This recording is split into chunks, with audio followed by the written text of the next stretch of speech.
अध्याय 51 ड्रैगन प्रकृति। अनुवादक एक्सोस्टेल्स। संपादक एक्सोस्टेल्स।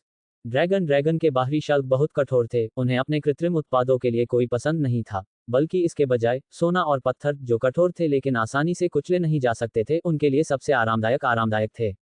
इसके अलावा सोना और पत्थर अपने ड्रैगन शल्क को चमका सकते थे, जिससे वे और भी मजबूत और चमकदार बन जाते थे। मजबूत युद्ध के लिए तैयारी और अज्ञानी शरीर बनाए रखने के लिए।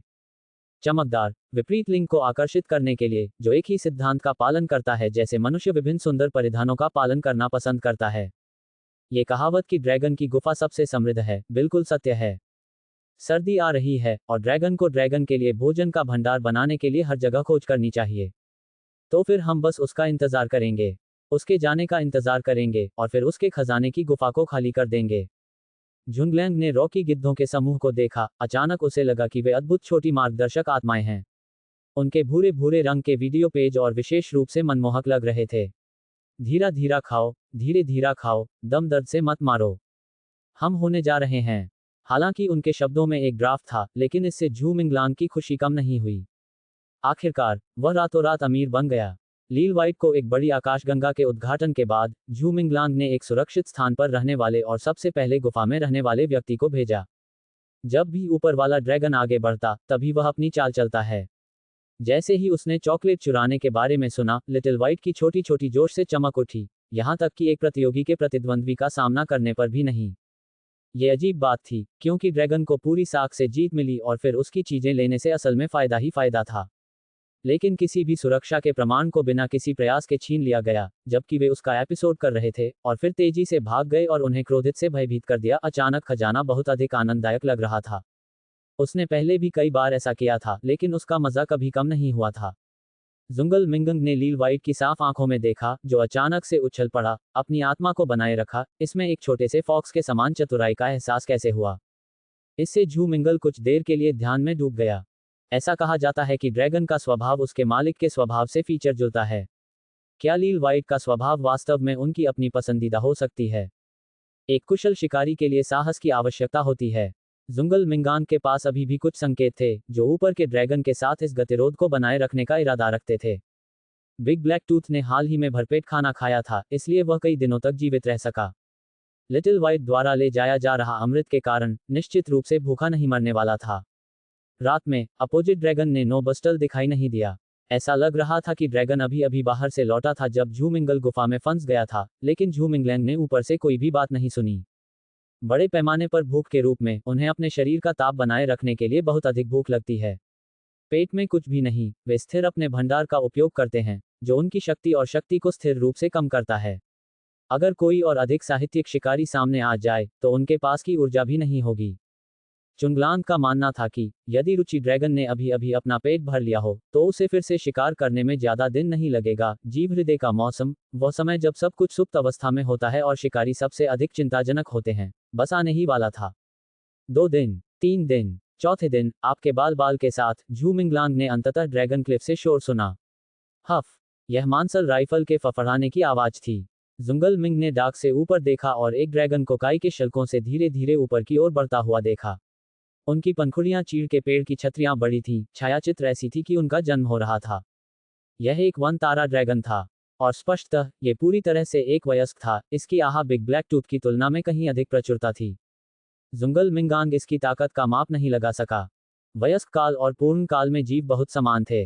यदि वन विशाल ड्रैगन पूर्ण काल में था, तो स्नो मॉर्निंग व्हाइट ड्रैगन उसे भी वश में नहीं कर सकता था। आस्था से बल प्रयोग न करना बुद्धिजीविता थी। जुंगल मिंगांग ने अभिनय करना शुरू कर दिया।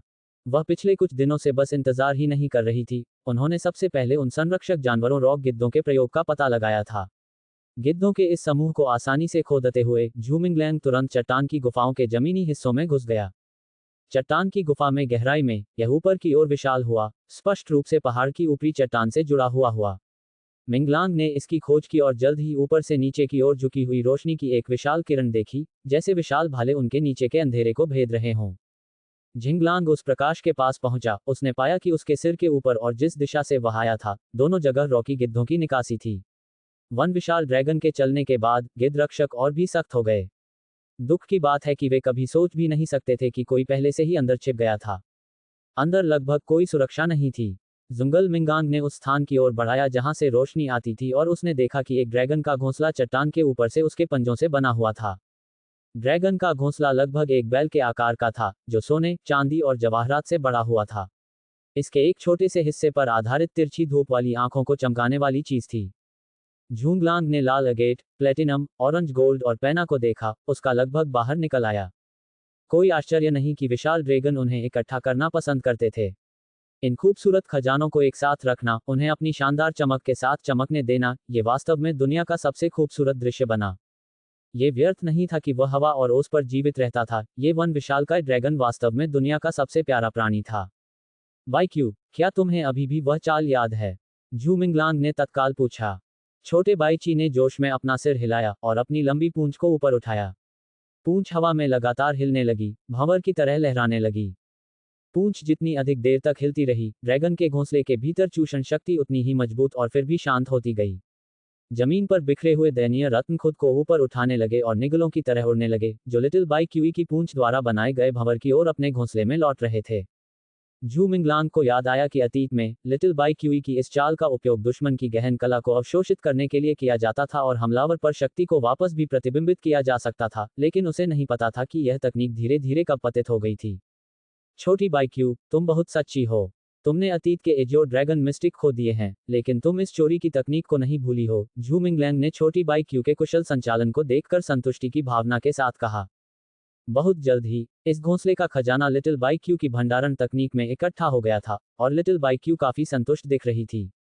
देर तक रुकने का इरादा न रखते हुए झू मिंगलांग और बाईची जल्दी से वहां से निकल गए। वाह, उनके पीछे से चीखें आ रही थीं, जो एक दूसरे से टकरा रही थीं और एक दूसरे में मिल रही थीं। झू मिंगलांग जल्दी से छिप गए, ये सोचकर कि उन्हें पकड़ लिया गया है। थोड़ी देर बाद गुफा में फिर से वही चीखें गूंजने लगीं। ऐसा लग रहा था कि क्लिफ वल्चर का एक बड़ा झुंड वापस आ गया है और जंगल के विशालकाय ड्रैगन के अपने घोंसले से बाहर निकलने के बाद परिधि के चारों ओर अपनी सतर्कता बढ़ा दी है। उन्होंने अभी भी धुंधले और खाली ड्रैगन के घोंसले की जांच नहीं की थी, जिससे झू मिंगलांग को बहुत राहत मिली। किसी का ध्यान न जाने देना ही सबसे अच्छा परिणाम था। हम शायद जिस रास्ते से आए थे उसी रास्ते से वापस नहीं जा सकते, चलो यहीं से ऊपर चढ़ते हैं, झू मिंगलैंग ने फैसला किया, यह महसूस करते हुए कि जिस गुफा से वे आए थे वह क्लिफ वल्चर से भरी हुई थी। उन्होंने ऊपर गश्त कर रहे क्लिफ वल्चर से छिपने के लिए वहां लगे पौधों का इस्तेमाल करते हुए चट्टान के ऊपर से निकलने का फैसला किया। ड्रैगन पिट से ऊपर चढ़ते हुए झू मिंगलांग बहुत सावधानी से आगे बढ़ा, जबकि लिटिल बाई क्यू ने गश्त कर रहे चट्टानी गिद्धों को परेशान करने के लिए चट्टान के पास हवा के तत्वों को नियंत्रित करने की भी कोशिश की। चट्टान के शीर्ष पर पहुंचने पर, जो मोटी, मुलायम लताओं से ढका हुआ था, झू मिंगलांग ने अपना सिर बाहर निकाला और ये देखकर कि शीर्ष साफ था, तुरंत ड्रैगन पिट से बाहर कूद गया और लंबी शाखाओं से लदे एक पुराने पेड़ के नीचे छिप गया। आसमान में बहुत सारे क्लिफ वल्चर थे। छोटी बाईक्यू हवा को नियंत्रित करना जारी रखती थी और तेज हवा के झोंके का इंतजार करती थी, ताकि गश्त कर रहे क्लिफ वल्चर झू मिंगलैंग के जाने से पहले ऊपर चीड़ के पेड़ों में छिप जाएं। अन्यथा क्लिफ वल्चर निश्चित रूप से उनका पीछा करते रहेंगे जब तक कि जंगल का विशालकाय ड्रैगन नहीं आ जाता। चुपचाप सही समय का इंतजार करते हुए झू मिंगलैंग ने खुद को नर्म लताओं की ओर देखने से नहीं रोका और पाया कि वे सूखी लताएं प्राकृतिक रूप से नहीं उग रही थीं। इसके बजाय वे टूटकर ढेर हो गई थीं, जिससे घास का एक बड़ा सा घोंसला बन गया था। जब झू मिंगलांग ने इस बेल के घोंसले को देखा तो उसके दिमाग में एक विचार कौंधा। वह पीछे हट गया और एक पेड़ के पीछे छिप गया। तभी बेलों के घोंसले से एक बड़ा सिर निकला, जिसकी त्वचा हल्के हरे रंग की थी, पुतलियां सांप जैसी थीं, नाक बड़ी थी और सींग थोड़े बाहर निकले हुए थे। सिर धीरे से ऊपर उठा, उसकी आंखें देवदार के पेड़ों पर टिकी थी जो हवा में तेजी से हिल रहे थे। युवा ड्रैगन। झू मिंगलांग आश्चर्यचकित था। इसमें कोई आश्चर्य नहीं कि वन का विशालकाय ड्रैगन हमेशा चट्टान के शीर्ष पर रहता था। यहाँ पर उन युवा ड्रैगनों के लिए एक छिपा हुआ घोंसला था जिनके शरीर पर अभी तक कठोर शल्क नहीं उगे थे। युवा ड्रैगन ने झू मिंगलांग को नहीं देखा था, वह बस उत्सुकता से इधर उधर देख रहा था। यह महसूस करते हुए कि ड्रैगन माँ बाहर चली गई है, जंगल के युवा ड्रैगन ने अचानक एक खुशी भरी आवाज निकाली और अपने मुंह में कुछ लेकर चट्टान के किनारे की ओर रेंगना शुरू कर दिया। झू मिंगलांग ने ध्यान से देखा और पाया कि वन के युवा ड्रैगन के मुंह में उससे भी छोटा ड्रैगन का बच्चा था। जिस नवजात शिशु को ले जाया जा रहा था उसके शरीर पर कुछ घाव थे, जो स्पष्ट रूप से कुछ समय पहले ही लगे थे। बड़े युवा ड्रैगन ने बेल के घोंसले को छोड़ने के बाद अपनी गति तेज कर दी। जब वह चट्टान के किनारे पर पहुंचा तो उस छोटे बच्चे ने संघर्ष करना शुरू कर दिया और एक दयनीय चीख निकाली, मानो वह किसी चीज के लिए प्रार्थना कर रहा हो। दुर्भाग्य से बड़ा युवा अजगर शांत था। उसने फिर से छोटे बच्चे को काटा, फिर उसे जोर से फेंक दिया। विकसित पंख न होने के कारण ये छोटा सा बच्चा सीधे नीचे गिर गया तथा इसकी तीखी और भयभीत चीखें तुरंत चट्टान के चारों ओर गूंज उठीं। झू मिंगलांग दंग रह गया। ये निश्चित रूप से बड़ा भाई अपने छोटे भाई को उड़ना नहीं सिखा रहा था। ये वह बड़ा युवा ड्रैगन था जो ड्रैगन मां की अनुपस्थिति का फायदा उठाकर अपने अविकसित भाई को चट्टान से नीचे फेंक रहा था। झू मिंगलांग ने अब विशालकाय ड्रैगन के खून को मैग्मा की तरह उबलते हुए देखा था, लेकिन उसका स्वभाव सांप की तरह ठंडा था। यद्यपि ड्रैगन साधारण आत्माओं से ऊपर उठ जाते हैं, फिर भी वे इस दुनिया के क्रूर कानूनों का पालन करते हैं। ड्रैगन शक्तिशाली होते हैं, जो आसानी से खूंखार बाघों और जंगली भैंसों को मारने में सक्षम होते हैं, लेकिन वास्तविकता में ड्रैगन के स्तर पर साधारण वन्यजीव उन्हें शायद ही संतुष्ट कर सकें। यदि भोजन उनकी शारीरिक आवश्यकताओं को पूरा नहीं करता है, तो भेड़ या गाय का मांस खाना मनुष्यों के लिए घास की जड़ों और पेड़ की छाल को चबाने के समान है। उन्हें विशिष्ट मछली पकड़ने वाली मछली का शिकार करने की आवश्यकता होती है, और बाकी इन चट्टानों में एक निश्चित स्तर की उत्कृष्टता और जीवित रहने का कौशल होता है, इसलिए वे छिपकली कर सकते हैं, जिससे छिपकली ड्रैगन के लिए भी उन्हें राक्षसी मुश्किल हो जाता है। ऐसा भोजन जिससे उनके शरीर की ऊर्जा पुनः प्राप्त हो सके और साथ ही उनका जादू भी पुनः स्थापित हो सके, ऐसा हमेशा दुर्लभ होता है।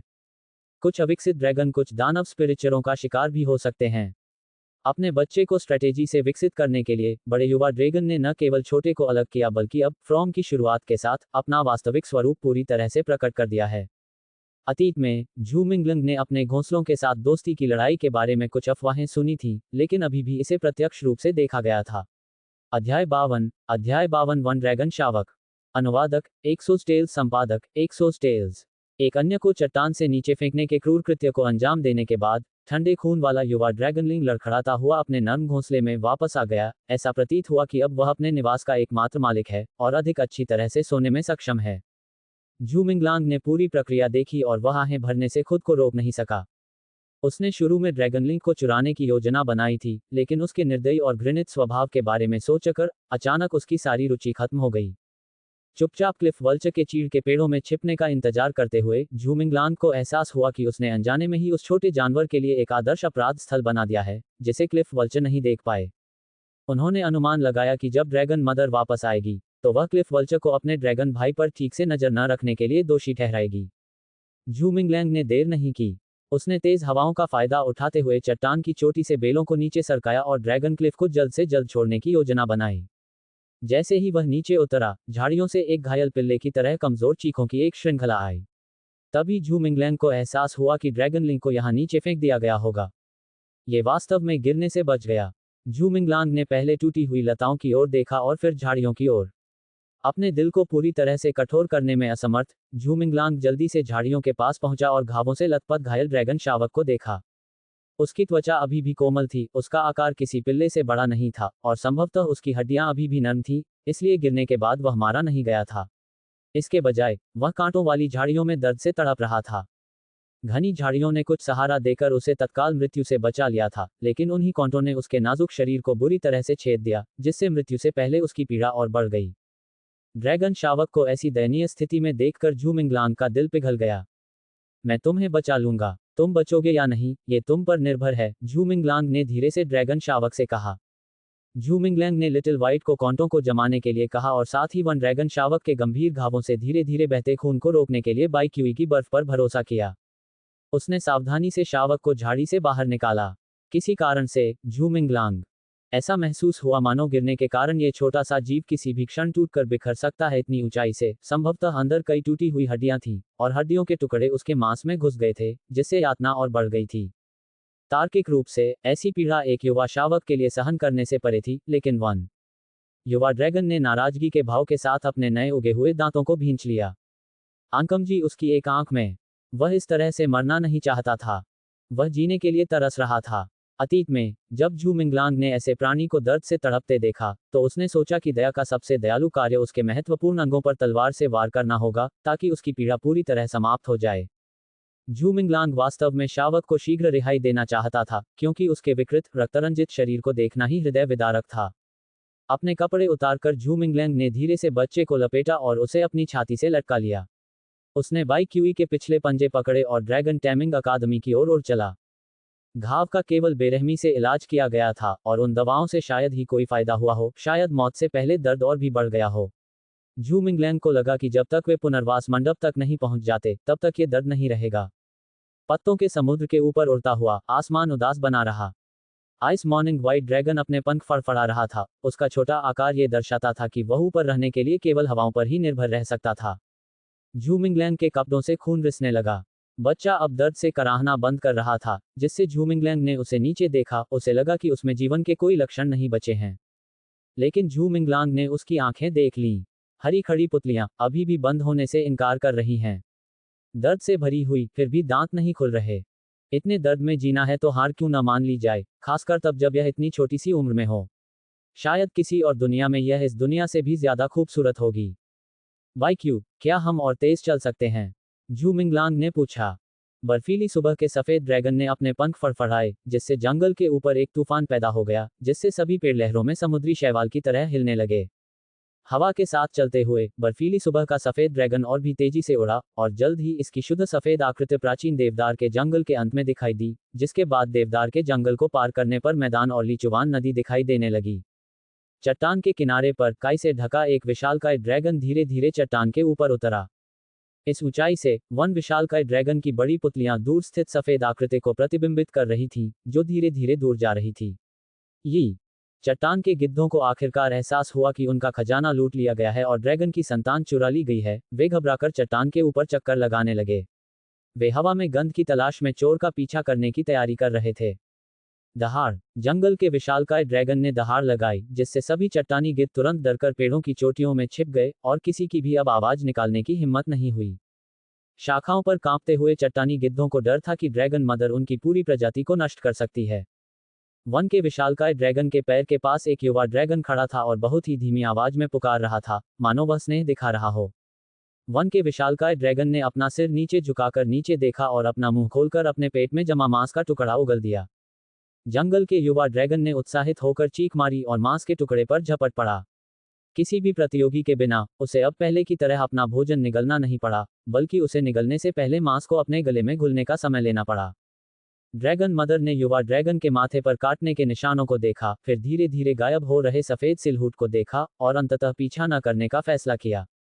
उसने धीरे से अपना शरीर खाली ड्रैगन पिट में डुबोया और अपनी आंखें बंद कर लीं। कुछ ही देर बाद तृप्त युवा ड्रैगन भी उछलकर आया। जंगल के विशालकाय ड्रैगन ने अपनी आंखें खोले बिना बस अपने पंख उठाए और युवा ड्रैगन को अपने लकड़ी के पंखों के नीचे लपेट लिया। जंगल पार करने के बाद मैदान और नदियां नजर आने लगीं। हालांकि झू मिंगलैंग के कपड़ों में लिपटा छोटा शावक दिन प्रतिदिन कमजोर होता जा रहा था, और झू मिंगलैंग को देखते हुए अपनी आंखें खुली रखने की बहुत कोशिश कर रहा था। खुद को इस स्थिति में क्यों डाल रहे हो? झू मिंगलांग ने उसकी छोटी छोटी आंखों में देखा और उसके अंदर किसी भी प्रकार का गुस्सा महसूस नहीं कर सका। ऐसा लग रहा था जैसे वह किसी अजनबी को थोड़ी अनिच्छा और थोड़ी कृतज्ञता के साथ विदाई दे रहा हो। यह अब और अधिक समय तक नहीं टिक सका। हालांकि इसने बहुत कोशिश की। चोट बहुत गंभीर थी। यदि यह झाड़ी न होती तो ये तुरंत मर जाता और जीवन को मुक्ति मिल जाती। लेकिन उस झाड़ी ने इस दुनिया में अपना प्रवास कुछ और समय तक बढ़ा दिया। इस छोटी सी अवधि में छोटे बच्चे को असहनीय दर्द का अनुभव कराएं। लेटेस्ट नॉवेल्स के लिए NovelBee&Com देखें। यदि अगला जीवन हो तो बेहतर होगा कि यहाँ दोबारा ना आए। मुझे नहीं पता कि यह काम करेगा या नहीं, लेकिन मेरे आत्मिक क्षेत्र में आओ। झू मिंगलांग अंततः जाने नहीं दे सका। जब हम मिले हैं तो चलो इसे भाग्य ही मान लो। अध्याय 53 नया ड्रैगन पालतू। अनुवादक एक्सोस टेल्स, संपादक एक्सोस टेल्स। झू मिंगलैंग ने अपनी उंगली काटी और जल्दी से इस नन्हे ड्रैगन शावक के माथे पर एक चिन्ह बना दिया, जो कि एक आत्मा अनुबंध का चिन्ह था, जिस पर वह इस आत्मा के साथ हस्ताक्षर कर रहा था जो कि विलुप्त होने वाली थी। युवा ड्रैगन ने शायद ही कोई प्रतिरोध दिखाया, क्योंकि उसके आंतरिक अंग टुकड़े टुकड़े हो गए थे, जिससे उसमें लड़ने की कोई ताकत नहीं बची थी। आत्मा अनुबंध पर हस्ताक्षर के तहत इसकी आत्मा झू मिंगलांग के साथ जुड़ गई, और सफलता मिलने पर झू मिंगलांग ने तुरंत इसे अपने आत्मिक क्षेत्र में भेज दिया ताकि वहां की आध्यात्मिक ऊर्जा जीवन की अंतिम सांस को बनाए रख सके। ये वास्तव में बहुत खतरनाक था। युवा ड्रैगन एक मरणासन जीवन था। यदि वह आत्मा अनुबंध पर हस्ताक्षर होने के बाद जीवित नहीं बचता, तो इसका मतलब होगा कि झू मिंगलांग का ड्रैगन पालतू मर गया है, जिससे आत्मा अनुबंध टूट गया। एक बार जब कोई आत्मा अनुबंध टूट जाता है तो ये झू मिंगलांग के खिलाफ गंभीर रूप से प्रतिक्रिया करता है, जिससे न केवल उसे गंभीर आत्मा की चोट लगती है, बल्कि अनुबंध पूरी तरह से नेक्रोटिक हो जाता है, जिसकी मरम्मत नहीं की जा सकती। टूटे हुए स्पिरिट अनुबंध पर अब अन्य ड्रैगन के साथ हस्ताक्षर नहीं किया जा सकता था। झू मिंगलांग के पास फिलहाल केवल 3 स्पिरिट कॉन्ट्रैक्ट थे। ड्रैगन शेपर्ड बनने की आकांक्षा रखने वाले व्यक्ति के लिए अपने विकास के दौरान एक महत्वपूर्ण स्पिरिट कॉन्ट्रैक्ट खोना एक बड़ी वर्जना थी। लेकिन कुछ लोगों के जीवन से एक अवर्णनीय चमक निकलती है जिसे झू मिंगलांग के लिए अनदेखा करना बहुत मुश्किल हो जाता है। फिर भी वह आगे बढ़ गया। बलिदान की कीमत पर भी झू मिंगलांग को उम्मीद थी कि उसकी बाहों में मौजूद नन्हा ड्रैगन बच्चा जीवित रहेगा, क्योंकि वह इस दुनिया में रहने के लिए बहुत लालायित था, भले ही उसका संक्षिप्त जीवन अधिकांशतः पीड़ा और दर्द से भरा हुआ था। अब रात हो चुकी थी और झू मिंगलांग को लगा कि बुजुर्ग को रिजर्व ड्रैगन स्टोरेज हॉल में होना चाहिए। वह रिजर्व ड्रैगन स्टोरेज हॉल की ओर उड़ गया और दरवाजे को धक्का देकर खोला तो देखा कि बूढ़ा आदमी रतन की कुर्सी पर उनींदे ढंग से लेटा हुआ था। वरिष्ठ मास्टर वू, कृपया इसे बचाने में मेरी मदद करें, झू मिंगलांग ने बिना किसी हिचकिचाहट के कहा, अपने आत्मा क्षेत्र को खोलते हुए और मास्टर वू के सामने युवा ड्रैगन शावक को रखते हुए। झू मिंगलांग की आवाज सुनकर चौंक कर मास्टर वू की नींद खुली और उनके सामने एक खून से लथपथ बच्चा पड़ा था, जिसका शरीर लगभग मुड़ चुका था और वह सड़क किनारे पड़े कुत्ते के शव जैसा दयनीय दिख रहा था। मास्टर वू की पहली प्रतिक्रिया ये थी कि उन्होंने शावक को सीधा लिटा दिया और फिर अपनी आध्यात्मिक शक्ति का उपयोग करके एक गर्म झरने के समान गर्म धुंध पैदा कर दी, जिसने युवा ड्रैगन शावक को ढक लिया तथा उचित रक्त प्रवाह सुनिश्चित करने के लिए उसकी हड्डियों को जल्दी से मालिश करके अपने स्थान पर वापस रख दिया। पुनर्वास मंडप में जाओ, उपचारात्मक झरने के पानी का एक बैरल ले आओ, जल्दी करो, मास्टर वू ने झू मिंगलांग को निर्देश दिया। झू मिंगलांग ने देर करने की हिम्मत नहीं की और तुरंत पुनर्वास मंडप की ओर दौड़ पड़ा।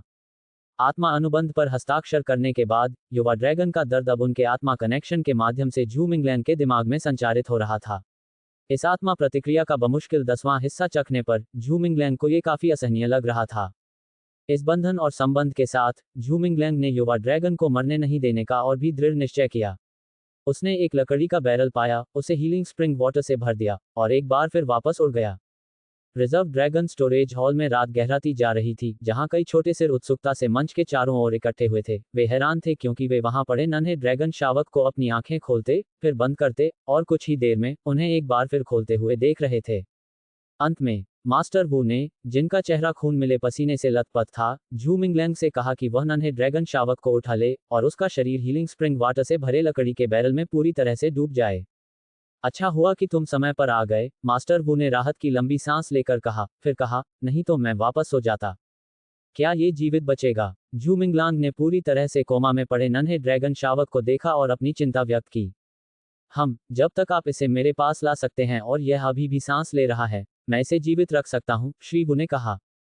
ड्रैगन टैमिंग अकादमी में अपने पहले दिन मुझे तुरंत पता चल गया था कि आप, सर, मनुष्यों के बीच अमर हैं, झू मिंगलांग ने ईमानदारी से प्रशंसा की। तुम लापरवाह हो, एक मरता हुआ युवा ड्रैगन, अगर वह मर जाता है तो ऐसा ही हो। क्या महान जंगल के जीव हर दिन नहीं मरते? तो एक युवा ड्रैगन नहीं मर सकता, क्या यही बात है? तुमने अपना भविष्य लगभग खतरे में डाल दिया। श्री वू का स्वर सख्त हो गया क्योंकि उन्होंने झू मिंगलैंग के कार्यों पर कड़ी असहमति व्यक्त की। स्थिति को समझने के बाद श्री वू को वास्तव में यह नहीं पता था कि अपने छात्र झू मिंगलांग का मूल्यांकन कैसे करें। ड्रैगन शेपर्ड के रूप में आत्मा बहुत महत्वपूर्ण है। यदि कोई आगे बढ़ना चाहता है तो स्पिरिट कॉन्ट्रैक्ट को बिल्कुल भी नहीं तोड़ा जाना चाहिए। यह न केवल एक ड्रैगन को प्रभावित करता है, बल्कि ड्रैगन शेपर्ड के विकास को भी प्रभावित करता है। यह एक विशेष परिस्थिति थी, झू मिंगलांग ने व्यंग्यात्मक मुस्कान के साथ कहा। आज रात तुम निगरानी रखोगे, मैं वापस सोने जा रहा हूँ। ओह, और वैसे अपना हिसाब बाद में चुका लेना। पुनर्वास मंडप कोई चैरिटी नहीं है, श्री वू ने अपनी पीठ थपथपाते हुए कहा, जब वह रिजर्व ड्रैगन स्टोरेज हॉल से बाहर निकल रहे थे। NOVALN.com पर नई कहानियां पढ़ें। झू मिंगलांग ने तुरंत धन्यवाद में सिर झुकाया। उस आदमी ने एक बार फिर उसकी बहुत मदद की थी और बुजुर्गों की देखभाल करना कम से कम वह कर सकता था। ओह, क्या आप जानते हैं कि यह किस नस्ल का है? मिस्टर वू दरवाजे पर रुके और झू मिंगलांग से पूछने के लिए पीछे मुड़े। अभी नहीं, झू मिंगलांग ने जवाब दिया। तुम एक ड्रैगन के साथ स्पिरिट कॉन्ट्रैक्ट पर हस्ताक्षर कर रहे हो, जबकि तुम्हें उसकी नस्ल भी नहीं पता। तुम भाग्यशाली हो, वह लड़का। जब वह जाग जाए तो उसे कुछ नानमू जूस पिलाओ। यह जेड ब्लड बनाने के लिए एकदम सही है, श्री वू ने कहा, अंत में एक मुस्कान बिखेरते हुए। क्या ये ग्रीन फॉरेस्ट ड्रैगन या फॉरेस्ट जायंट ड्रैगन नहीं है? झू मिंगलांग ने आश्चर्य से पूछा। जवाब आया, बहुत ज्यादा मजबूत। बोलने के बाद श्री वू दरवाजे तक पहुंच गए। उनके पीछे कई विशेष रूप से चिपचिपे किशोर आत्माएं भी थीं, लेकिन श्री वू ने उन्हें तुरंत वापस डांटा। झू मिंगलांग ने उन्हें विदाई दी और रिजर्व ड्रैगन स्टोरेज हॉल का दरवाजा बंद कर दिया। कुछ देर तक गश्त करने के बाद किशोर आत्माएं पहले की तरह ही अनियंत्रित, शोरगुल करने वाली और बेचैन हो गईं। जब तक उन्हें वापस उनके घोंसलों में नहीं ले जाया जाता और बंद नहीं कर दिया जाता, वे सोना ही नहीं चाहती थीं। रात के उत्तरार्ध तक किशोर आत्माएं अंततः सो नहीं पाईं, और उसके बाद ही रिजर्व ड्रैगन स्टोरेज हॉल पूरी तरह से शांत हो गया। झू मिंगलैंग लकड़ी के बैरल के पास गया और छोटे शावक को देखा। श्रीबू द्वारा बताए गए असाधारण गुणों को देखने की कोशिश कर रहा था, लेकिन झू मिंगलैंग ने उसे केवल खून से लथपथ और घायल ही देखा था। उसने सोचा कि वह तभी बता पाएगा कि उसे क्या अलग बनाता है जब वह पूरी तरह से ठीक हो जाएगा। सर्दियों की शुरुआत के साथ ही ड्रैगन टैमिंग अकादमी पर चमकदार बर्फ की चादर बिछ गई। यह पत्तियों से रहित शाखाओं से लटक रही थी, झाड़ियों के बीच बिखरी हुई थी और छोटे छोटे आंगनों में फैल गई थी। झू मिंगलैंग ने हाथ बढ़ाया और महसूस किया कि वह उस दिन सबसे पहले जागने वाला व्यक्ति था। उसके सहपाठी अभी भी अपने कंबलों के नीचे छिपे हुए थे, और यहां तक कि सबसे अधिक अध्ययनशील ली शाओयंग भी जुवेनाइल स्पिरिट्स को प्रशिक्षित करते हुए कहीं नहीं दिखाई दिया। झू मिंगलांग भी थका हुआ था, लेकिन उसके पास कोई विकल्प नहीं था। उसके पास हाल ही में करने के लिए बहुत कुछ था। सबसे पहले उन्हें अपने बुनियादी कौशल को पुनः प्राप्त करने के लिए सुबह सुबह फाउंड्री जाना पड़ता था। इसके लिए परिश्रम और दृढ़ता की आवश्यकता थी। सौभाग्य से एक सच्चे ड्रैगन शेपर्ड के रूप में पदोन्नत होने के बाद झू मिंगलैंग के शरीर में काफी सुधार हुआ था, और अब उसे हर दिन नावों के पास भटकना नहीं पड़ता था। उसका शरीर दर्द और थकान से भरा होता था, वह जीवन के बारे में सोचता रहता था। इसके बाद उसे ड्रैगन डैन खजाने की एक बड़ी राशि से निपटना था। उसे इसे बेचने के लिए एक उपयुक्त स्थान खोजने की आवश्यकता थी ताकि वह अमीर बन सके।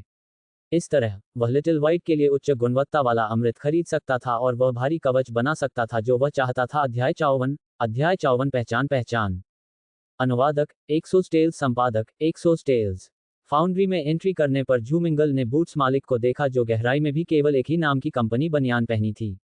उसकी त्वचा का खुलासा मांस की तरह था और उसकी त्वचा का मांसपेशियां एक खूंखार भालू की तरह थी। अगर वह ढाल लेकर हमला करे तो शायद वह सैनिकों की पूरी यात्रा को अपंग कर दे। मास्टर झाओलांग, सुप्रभात, झू मिंगलांग ने कहा। आह जू, तुम भी आज इतनी जल्दी यहाँ आ गए। आह, तुम अच्छे एक स्कूल हो, दृढ़ निश्चय और लगनशील, उन आग्नेय आकृतियों से अलग जिनमें मैं पढ़ रहा हूँ। भगवान ही जाने कि वे यहाँ से पहले इतनी जल्दी स्नातक हो गए तक। करण जौहर, झाओ लॉन्ग ने फटे कवच के टुकड़ों को ठीक करते हुए सुई में धागा डाला हुआ कहा। सच कहूं तो हर बार झू मिंगलैंग को लगता था कि मास्टर झाओ लॉन्ग को बगल की ढलाई की वर्कशॉप में जाना चाहिए, जहां फोजिंग, हथौड़ा चलाना और धार चलाना उनकी छवि के लिए अधिक उपयुक्त होगा। उसे यह समझ में नहीं आया कि उसकी खुरदरी बड़ी हथेलियां इतनी छोटी छोटी सुइयों और धागों को कितनी संभालती हैं, और फिर उसकी कलाकारी भी कुछ हद तक अच्छी थी। मास्टर झा, जब मैंने कहा कि मेरे पास एक पारिवारिक व्यवसाय है, तो मैं किसी छोटी मोटी दुकान की बात नहीं कर रहा था। बस आप प्रतीक्षा करें, मैं आपको बताता हूं कि मैंने कुछ दिन पहले ही तैयारी कर ली थी। ये डेवलपर कुछ खास है, जुंगल म्यांग ने की घोषणा की। हा, मुझे आप पर भरोसा है। बेशक मुझे आप पर भरोसा है। आपकी तकनीक के अध्ययन अलग अलग हैं। बहुत बुरा है कि हम इसे सीख नहीं सकते, अन्यथा आप हमें और अधिक सिखा सकते हैं जो केवल रूटीन सिखाना जानते हैं। ठीक है। किसी ने दूसरे दिन कुछ भारी और बहुत कीमती चीज दी, कहा कि यह आपके लिए है। झाओ लॉन्ग ने कहा। क्या ऐसा है? तो मुझे काम में शामिल होना है। मैं अभी आपसे बात नहीं करता। अच्छा, अजीब है। मेरी कैंची कहाँ है? किस मूर्ख आश्रम ने मेरे औजारों का उपयोग किया और उन्हें ठीक से वापस नहीं रखा? आह, भूल जाओ। जैसे उसने ही कहा, लॉन्ग ने कहा, अपने मुंह से निकला और खींचा हुआ घोंघा को काट दिया, अपने दांतों से मोटा घोंघा को काट दिया। जुंगल मिंगांग ने कहा, अपना सिर हिलाया। उन्होंने जो प्रोफेशनल आहा को अभी अभी चित्रित किया था, वह उस वियोग काटने वाले नाटक के साथ पूरी तरह से समाप्त हो गया। यदि किसी फाउंड्री ने कुछ भी नहीं भेजा था, तो ये लगभग निश्चित था कि ये उपहार जो झेंग यू ने भेजे थे। नीले चांदी के दरवाजे। ये सामान्य औषधि नहीं थी, न ही यह असाधारण रूप से दुर्लभ थी। अगर कोई इसे इकट्ठा करने का इरादा रखता है, तो वास्तव में काफी कुछ इकट्ठा किया जा सकता है। हालांकि झू मिंग ने यह लिखा था कि ऑक्सीजन ड्रैगन सिटी की पसंदीदा कला में ब्लू सिल्वर का उपयोग सामग्री के रूप में नहीं किया गया था। इसके बजाय ब्लू सिल्वर का उपयोग हेपिन, झुमके और सजावटी चेन जैसे आभूषणों में किया जाता था। अन्य का उपयोग केवल उनके सौंदर्यवादी आकर्षण के लिए किया जाता था। जुंगल मिंग को ब्लू सिल्वर की जरूरत थी क्योंकि इसमें कुछ जादुई गुण थे। यदि वह इसमें निहित ऊर्जा को सक्रिय कर सकता है, तो ये सीधे उसके ड्रैगन पेट में बदल सकता है। ड्रैगन कवच। अब सामग्री और पैसे के साथ, साथ ही हाल ही में दिए गए निरंतर के साथ, वह आधिकारिक तौर पर भारी ड्रैगन कवच की तैयारी शुरू कर सकता है। मास्टर गांग झाओ, मुझे एक निजी गेस्ट रूम चाहिए। ये आ रहा है पैसा, झूमिंग ने झाओ लॉन्ग से कहा। झाओ लॉन्ग ने जवाब दिया, कैसा पैसा? बस इसका इस्तेमाल करो, कोई परेशान नहीं करेगा। धन्यवाद, मास्टर झाओ। ड्रैगन कवच बनाना एक गुप्त मामला था और झू मिंगलैंग नहीं चाहता था कि कोई अन्य व्यक्ति इसके बारे में जाने। ये स्पष्ट था कि जादुई ड्रैगन शहर में बहुत कम लोगों के पास ये कौशल था और अन्य शहर राज्यों में तो और भी कम। साइंटिस्ट से निष्कर्ष के लिए झू मिंगलांग के लिए कम मूल्यांकन बेहतर रखा गया था। कवच बनाने में भागीदारी के कारण समय आश्चर्यजनक रूप से तेजी से जारी था। कभी कभी वह निजी कक्ष में प्रवेश करके नीले चांदी के कुछ महत्वपूर्ण मूल्यों को प्रकट करता था कि भोजन का समय हो जाता है और आकाश में अंधेरा छा जाता है। लेकिन शोध करना आपके लिए एक आनंद था।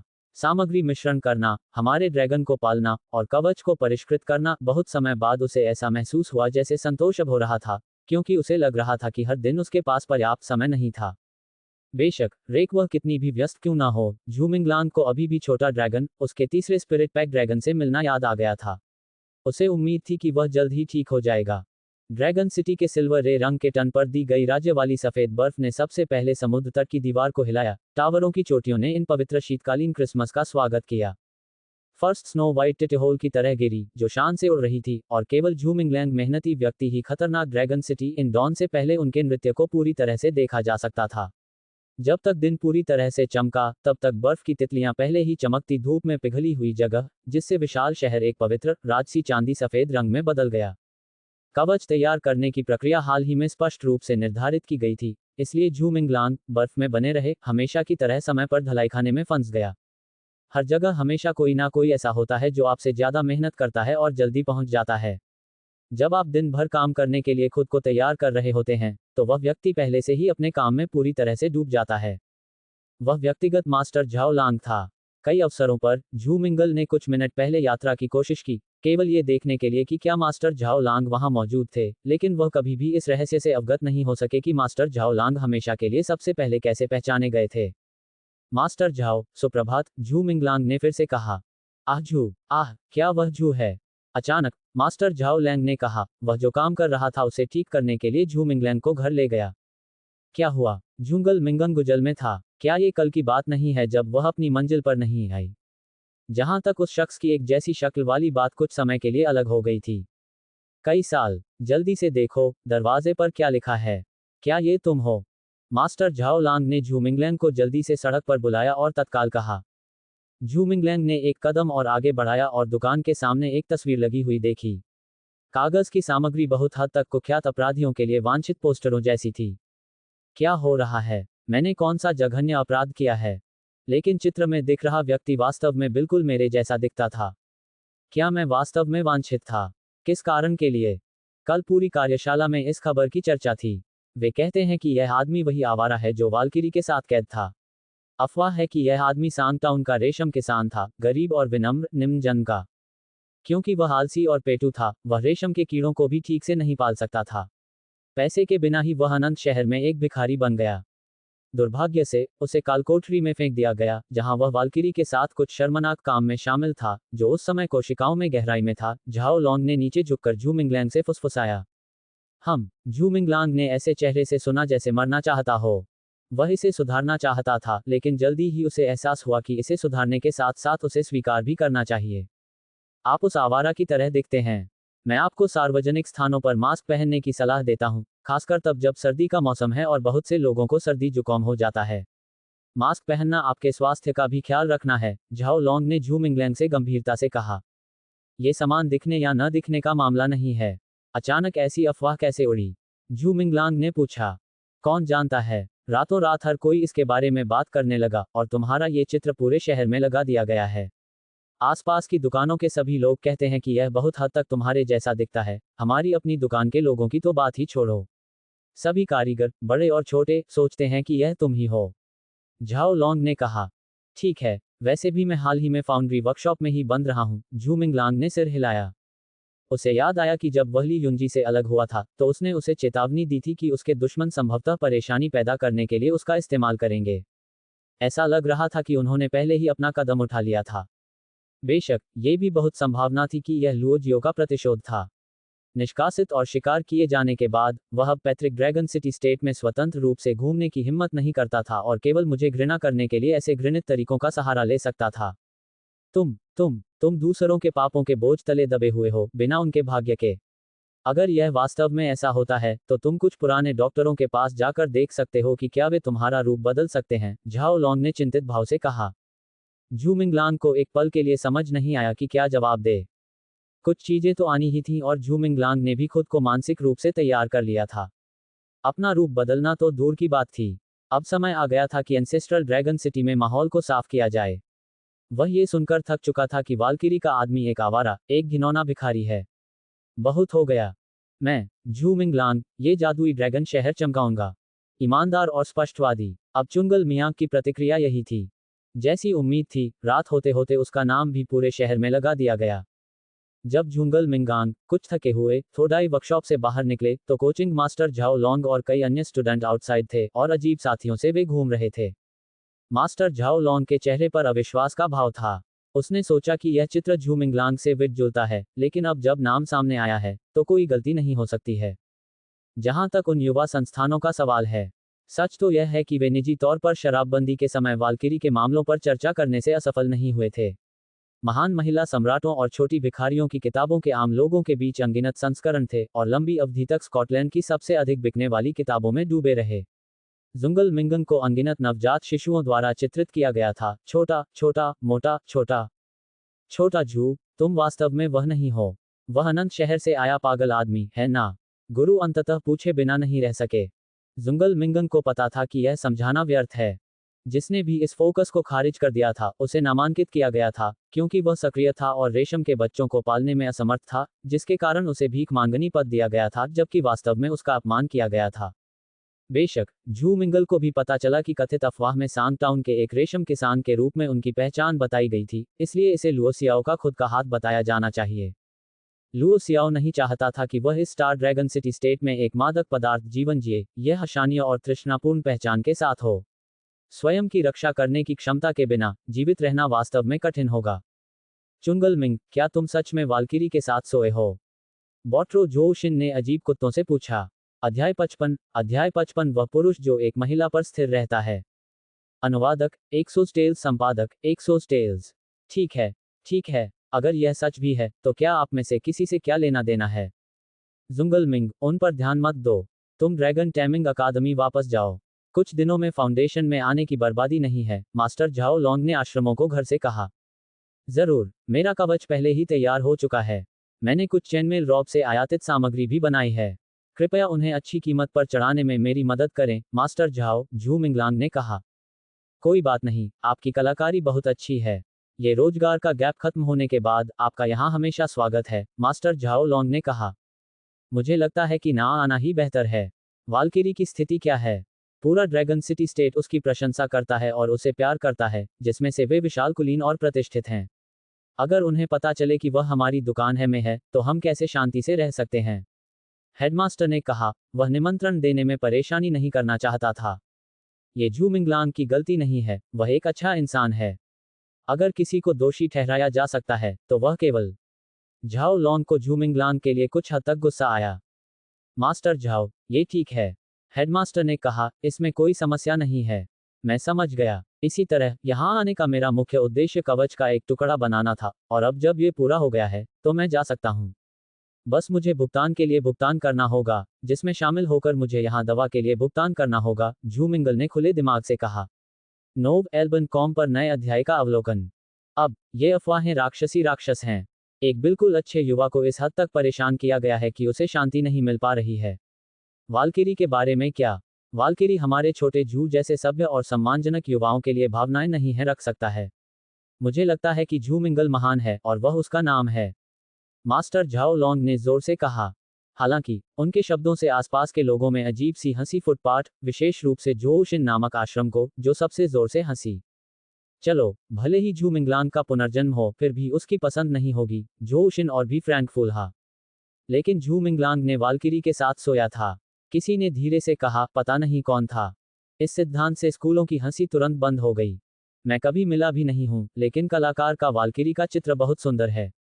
उसे एक बार एक उत्सव के दौरान देखा था और वह चित्रों में कहीं और अधिक सुंदर लग रही थी। जैसे जैसे वे बातचीत करते गए, धीरे धीरे उपहास से दांत पीसने में बदल गया। ऐसा अनोखा उन पर क्यों नहीं आया? वे उस समय वतू में भटकने के बजाय यहाँ लोहा क्यों गढ़ रहे थे? जुंगल मिंगांग रोड से घटित राज्य की दीवार के बाहरी हिस्से की ओर से हुआ। हालांकि जुड़े हुए मुख्य सड़क पर विविधता से पोस्ट किए गए पोस्ट नहीं देखे गए। एक बार जब वह छोटी सी स्ट्रीट में गया तो वहां संग्रहीत की संख्या पहले कहीं अधिक थी। वांटेड पोस्टर, कुछ लोग तो उनके स्केच से डरकर की नकल भी करते हैं। ये पर्याप्त दूरी तक नहीं पहुंचेगा। यह एक समय की बर्बादी है। संभवतया वे सवार प्रमुख वेश्याओं पर सवार और रंगी हुई नावें बहुत जल्दी प्रसिद्ध नहीं हुई, बल्कि जल्दी ही हो गईं। रातों रात भटकते भिखारिन की लंबे समय से लोकप्रिय पहचान हो गई। उनका नाम था झू मिंगलांग। स्वर से दिखावे में कुछ हद तक धोखा हो सकता है। मिंगलांग बड़ी सड़क पर चल रहा था और कोई भी उसे बिना सोचे समझे नहीं देख रहा था। उसे पूरा यकीन था कि वह वही आदमी है। हालांकि लोगों द्वारा हाल ही में जांच की गई या बातचीत में शामिल होने पर यह अनुमान अधिक था कि वे संदेह पाल लें। ड्रैगन टैमिंग अकादमी में वापस जाते समय झू मिंगलैंग ने जनमत की शक्ति का एहसास किया। संभवतः यह मामला लंबे समय से चल रहा था और आखिरकार सच्चाई का एक संस्करण सामने आया। हर कोई उत्सुक था और घटनाओं का इंतजार कर रहा था। अंततः ली युंजी ने महिला सम्राट की पुनः स्थापना कर ली और उन्होंने ड्रैगन सिटी स्टेट के सूर्य और चंद्रमा की चमक का प्रदर्शन किया। छोटे भाई, तुम कुछ और ही हो, फैंग नियान ने झू मिंग को देखते हुए कहा, जैसे वह पूरे दिन पुल के पास इंतजार कर रही थी। उसके पास न बाइक वाले अड्डू की दुकान थी। झू मिंगलांग ने टिप्पणी की, आपका सामान रखने वाले हैं। पहली नज़र में ही मुझे पता चला था कि तुम एक महिला पर निर्भर रहने वाले व्यक्ति हो, और अब पता चला कि मैं सही थी। फैंग नियानियन को अपनी स्थिति की परवाह नहीं थी। बर्फ, फड़फड़ाती हुई बर्फ, उत्तरी हवा गरज रही है। जुंगल मिंगांग में गिरती बर्फ में उदासी खड़ी थी। उसे ऐसा लग रहा था जैसे हवा का रुखा उसके गालों पर थापकी दे रहा हो। जुंगल मिंगांग के हिस्सों को किसी भी तरह की छूट नहीं दी गई है, क्योंकि ज्यादातर लोग वहां नहीं पहुंच सके जहां चोट लगी हो। लेकिन इस लड़की की बात सीधे दिल में समा गई। पराजयों के बीच एक करारी हार। गहरी सांस लेते हुए झू मिंगलांग ने अपनी भावनाओं को नियंत्रित करने की पूरी कोशिश की। आखिरकार वह सिर्फ एक लड़की थी, कोई रसातल से आई राक्षसी नहीं। यहां तक कि एक राक्षस भी शायद उससे मिलने के बाद अपना मानसिक संतुलन खो देगा और वापस अपने दोस्तों में चला जाएगा। अभी निकला है और एक तरह का माउंटेन स्नो ऑर्किड है। देखें कि यह बाजार में क्या उपलब्ध है। मेफे फैमिली की मदद की बर्बादी है ताकि मैं सभी को अपने साथ बदलूं। इसके अलावा शरद ऋतु की फोबे वुड की तलाश करो, प्रमाणित ताजी लकड़ी। ठीक है मिस्टर झू, फैंग नियान ने तुरंत मधुरता से कहा, यहां तक कि थोड़ा सा झुकाकर प्रार्थना भी की। बस मुझे भाई ही कहो रहो, मिस्टर झू। अजीब लगती है, झू मिंगलांग ने अनामिक मुस्कान के साथ कहा। छोटे भाई, क्या वालकिरी बहन गोरी चिट्टी और बड़े स्तनों वाली है? फैंग नियानियन ने गुप्त भाव से पूछा। ये शब्द एक युवा लड़की के हैं, फिर भी ये एक कामुक जानवर के लिए उपयुक्त वाक्यांश हैं। और उसकी छोटी छोटी आंखों में चमकती हुई चमक का क्या मतलब है ना? तुम एक लड़की हो, क्या तुम भी इस पर लार टपका रही हो? बर्फ के टुकड़े गिर रहे थे और रात में झील पर बर्फ सफेद पंखुड़ियों की तरह दिख रही थी, जो लालटेन से जलती नावों की रोशनी में वास्तव में बहुत सुंदर लग रही थी। बर्फ से ढके जंगल से गुजरते हुए झू मिंगलैंग अपने घर की ओर बढ़ा। किसी कारण से उसे एक अशुभ पूर्वाभास हुआ, खासकर पुल के पास फैंग नियानियन के साथ बातचीत के बाद। जब वह दरवाजे पर पहुंचा तो उसका घर उसकी कल्पना से भी अधिक शांत था। शायद ठंड के मौसम और गिरती बर्फ के कारण सभी लोग अपने घरों के अंदर दुबके हुए होंगे। इस दुनिया में ऐसे लोग कैसे हो सकते हैं जो इतने आलसी हैं? उसने आंगन का दरवाजा खोला और सोने के लिए अपने कमरे में लौट आया। आज की अंतिम प्रक्रिया ने उसकी आध्यात्मिक शक्ति को लगभग समाप्त कर दिया था। उसे कुछ दिनों के लिए आराम करने और अधिक कक्षाओं में भाग लेने और सीखने के अवसर का लाभ उठाने की आवश्यकता थी। अकादमी वास्तव में अद्भुत थी, एक रमणीय स्वर्ग की तरह, जो दुनिया की परेशानी भरी धूल से मुक्त थी। सुबह जल्दी उठने की आदत विकसित करने के बाद झू मिंगलांग ठंड के दिनों में भी देर तक नहीं सोता था। युवा ड्रैगन से मिलने के बाद उसने अपनी किताबें उठाईं और कक्षा में चला गया। आज मासिक व्याख्यान का दिन था। ये निःशुल्क था, इसलिए उसे जाना पड़ा। जैसे ही वह कक्षा में दाखिल हुआ, वह पहले से ही लोगों से भरी हुई थी। कुछ छात्र पहले से ही ड्रैगन ट्रेनर थे, साथ ही कुछ ऐसे भी थे जो अभी भी ड्रैगन गेट के नीचे रुके हुए थे, शायद इसलिए क्योंकि आज का व्याख्यान दोनों समूहों के छात्रों के लिए महत्वपूर्ण था।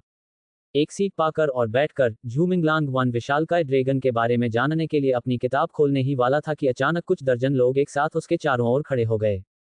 झू मिंगलांग ने सोचा कि कोई शिक्षक आ गया है और अवचेतन रूप से सलामी देने के लिए खड़ा हो गया, लेकिन फिर उसने महसूस किया कि ये सभी लोग उसे घूर रहे थे, जैसे कि यहाँ पहले से ही एक जाल बिछा हुआ था जो बस उसके अंदर जाने का इंतजार कर रहा था। क्या आप झू मिंगलांग हैं? फर पहने हुए एक गोरे और सुंदर युवक ने पूछताछ शुरू करते हुए पूछा। झू मिंगलांग ने उस आदमी को देखा, उसे लगा जैसे उसने उसे पहले भी कहीं देखा है। ध्यान से सोचने के बाद उसे याद आया कि यह उस दिन पुस्तक मंडप में था जहां इस सज्जन ने ली युंजी के लिए अयोग्यता की कुछ भावनाएं व्यक्त की थीं। उन्हें याद आया कि उनके शब्दों में उन कुछ युवा छात्रों की अशिष्ट भाषा नहीं थी, बल्कि उनमें खेद की भावना थी। वह अवश्य ही वाल्किरी का प्रशंसक और प्रेमी होगा।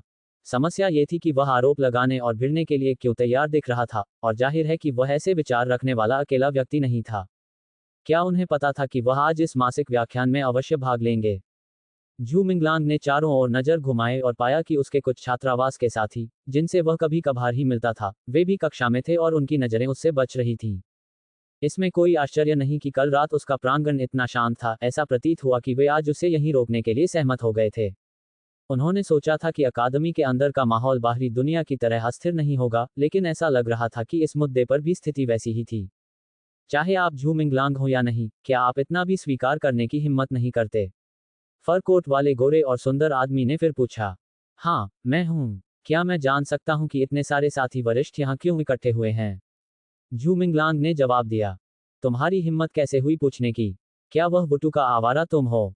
फर कोट पहने गोरे युवक के पीछे खड़े एक व्यक्ति ने गुस्से से पूछा। ये बिल्कुल अफवाह है, झू मिंगलांग ने तुरंत जवाब दिया। फर वाले गोरे युवक ने झू मिंगलांग की बारीकी से जांच की और पाया कि वह बिल्कुल भी असाधारण नहीं है। चूंकि यह एक अफवाह है, तो आप इस मामले को कैसे स्पष्ट करने की योजना बना रहे हैं? गोरा युवक, जो समूह में सबसे प्रतिष्ठित लग रहा था, ने दूसरों का ध्यान आकर्षित किया। जब उसने बात की तो उन्होंने अपनी बकबक बंद कर दी। वास्तव में उसके और मेरे बीच तुरंत ही एक तालमेल और आपसी स्नेह हो गया था।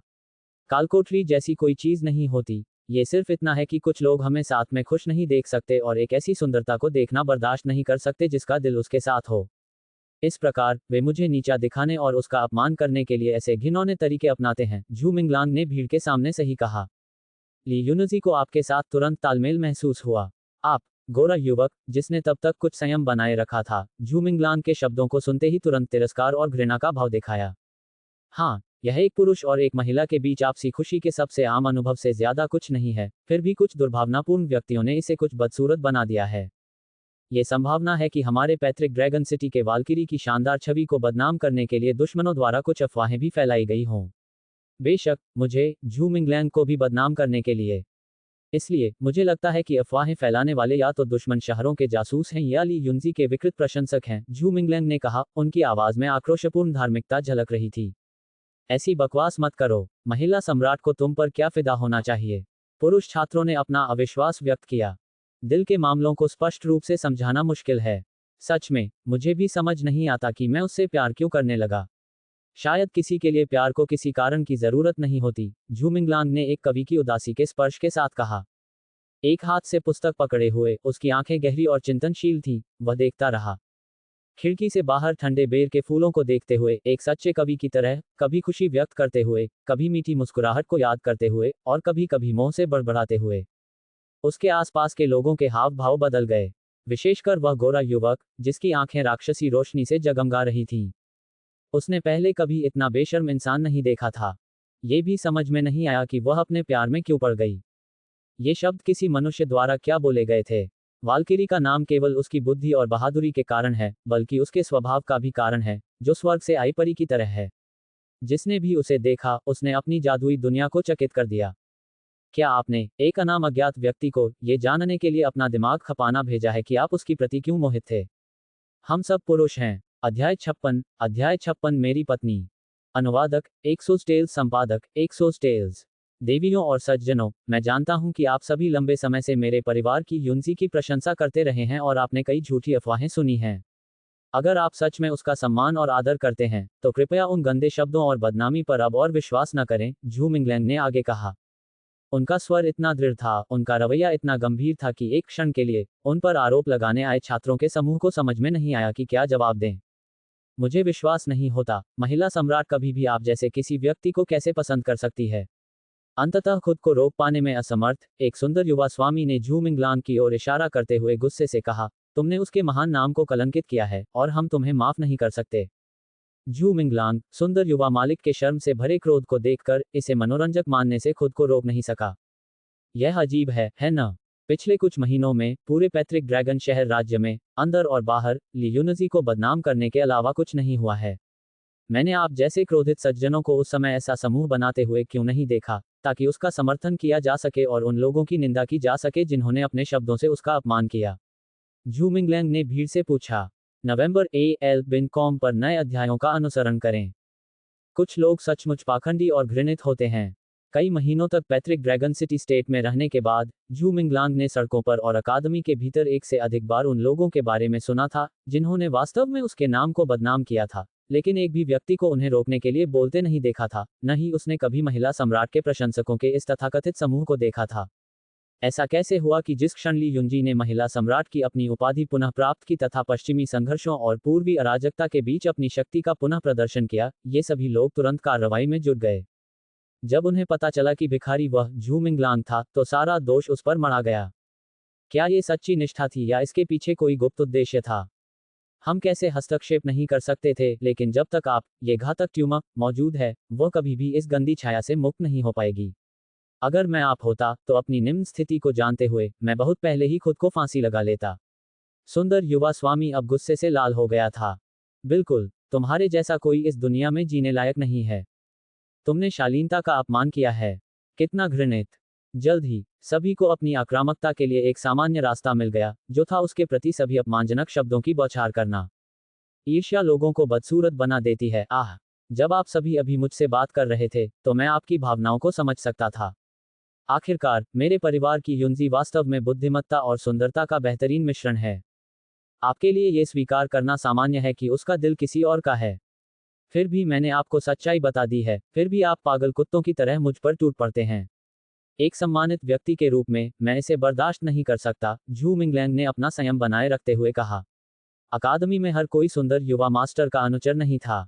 कुछ ऐसे भी थे जिन्होंने स्थिति को निष्पक्ष रूप से देखा था और उन्हें भी लगा कि महिला सम्राट के कथित प्रशंसक बहुत ज्यादा हो रहे थे। ये कहा गया है, जब दो दिल आपस में मिल जाते हैं, महिला सम्राट को उचित प्रेमी क्यों नहीं होना चाहिए? यिन याओ, झू मिंगलांग ने खुद को बहुत स्पष्ट कर दिया है। आपको इस भ्रम में क्यों रहना चाहिए?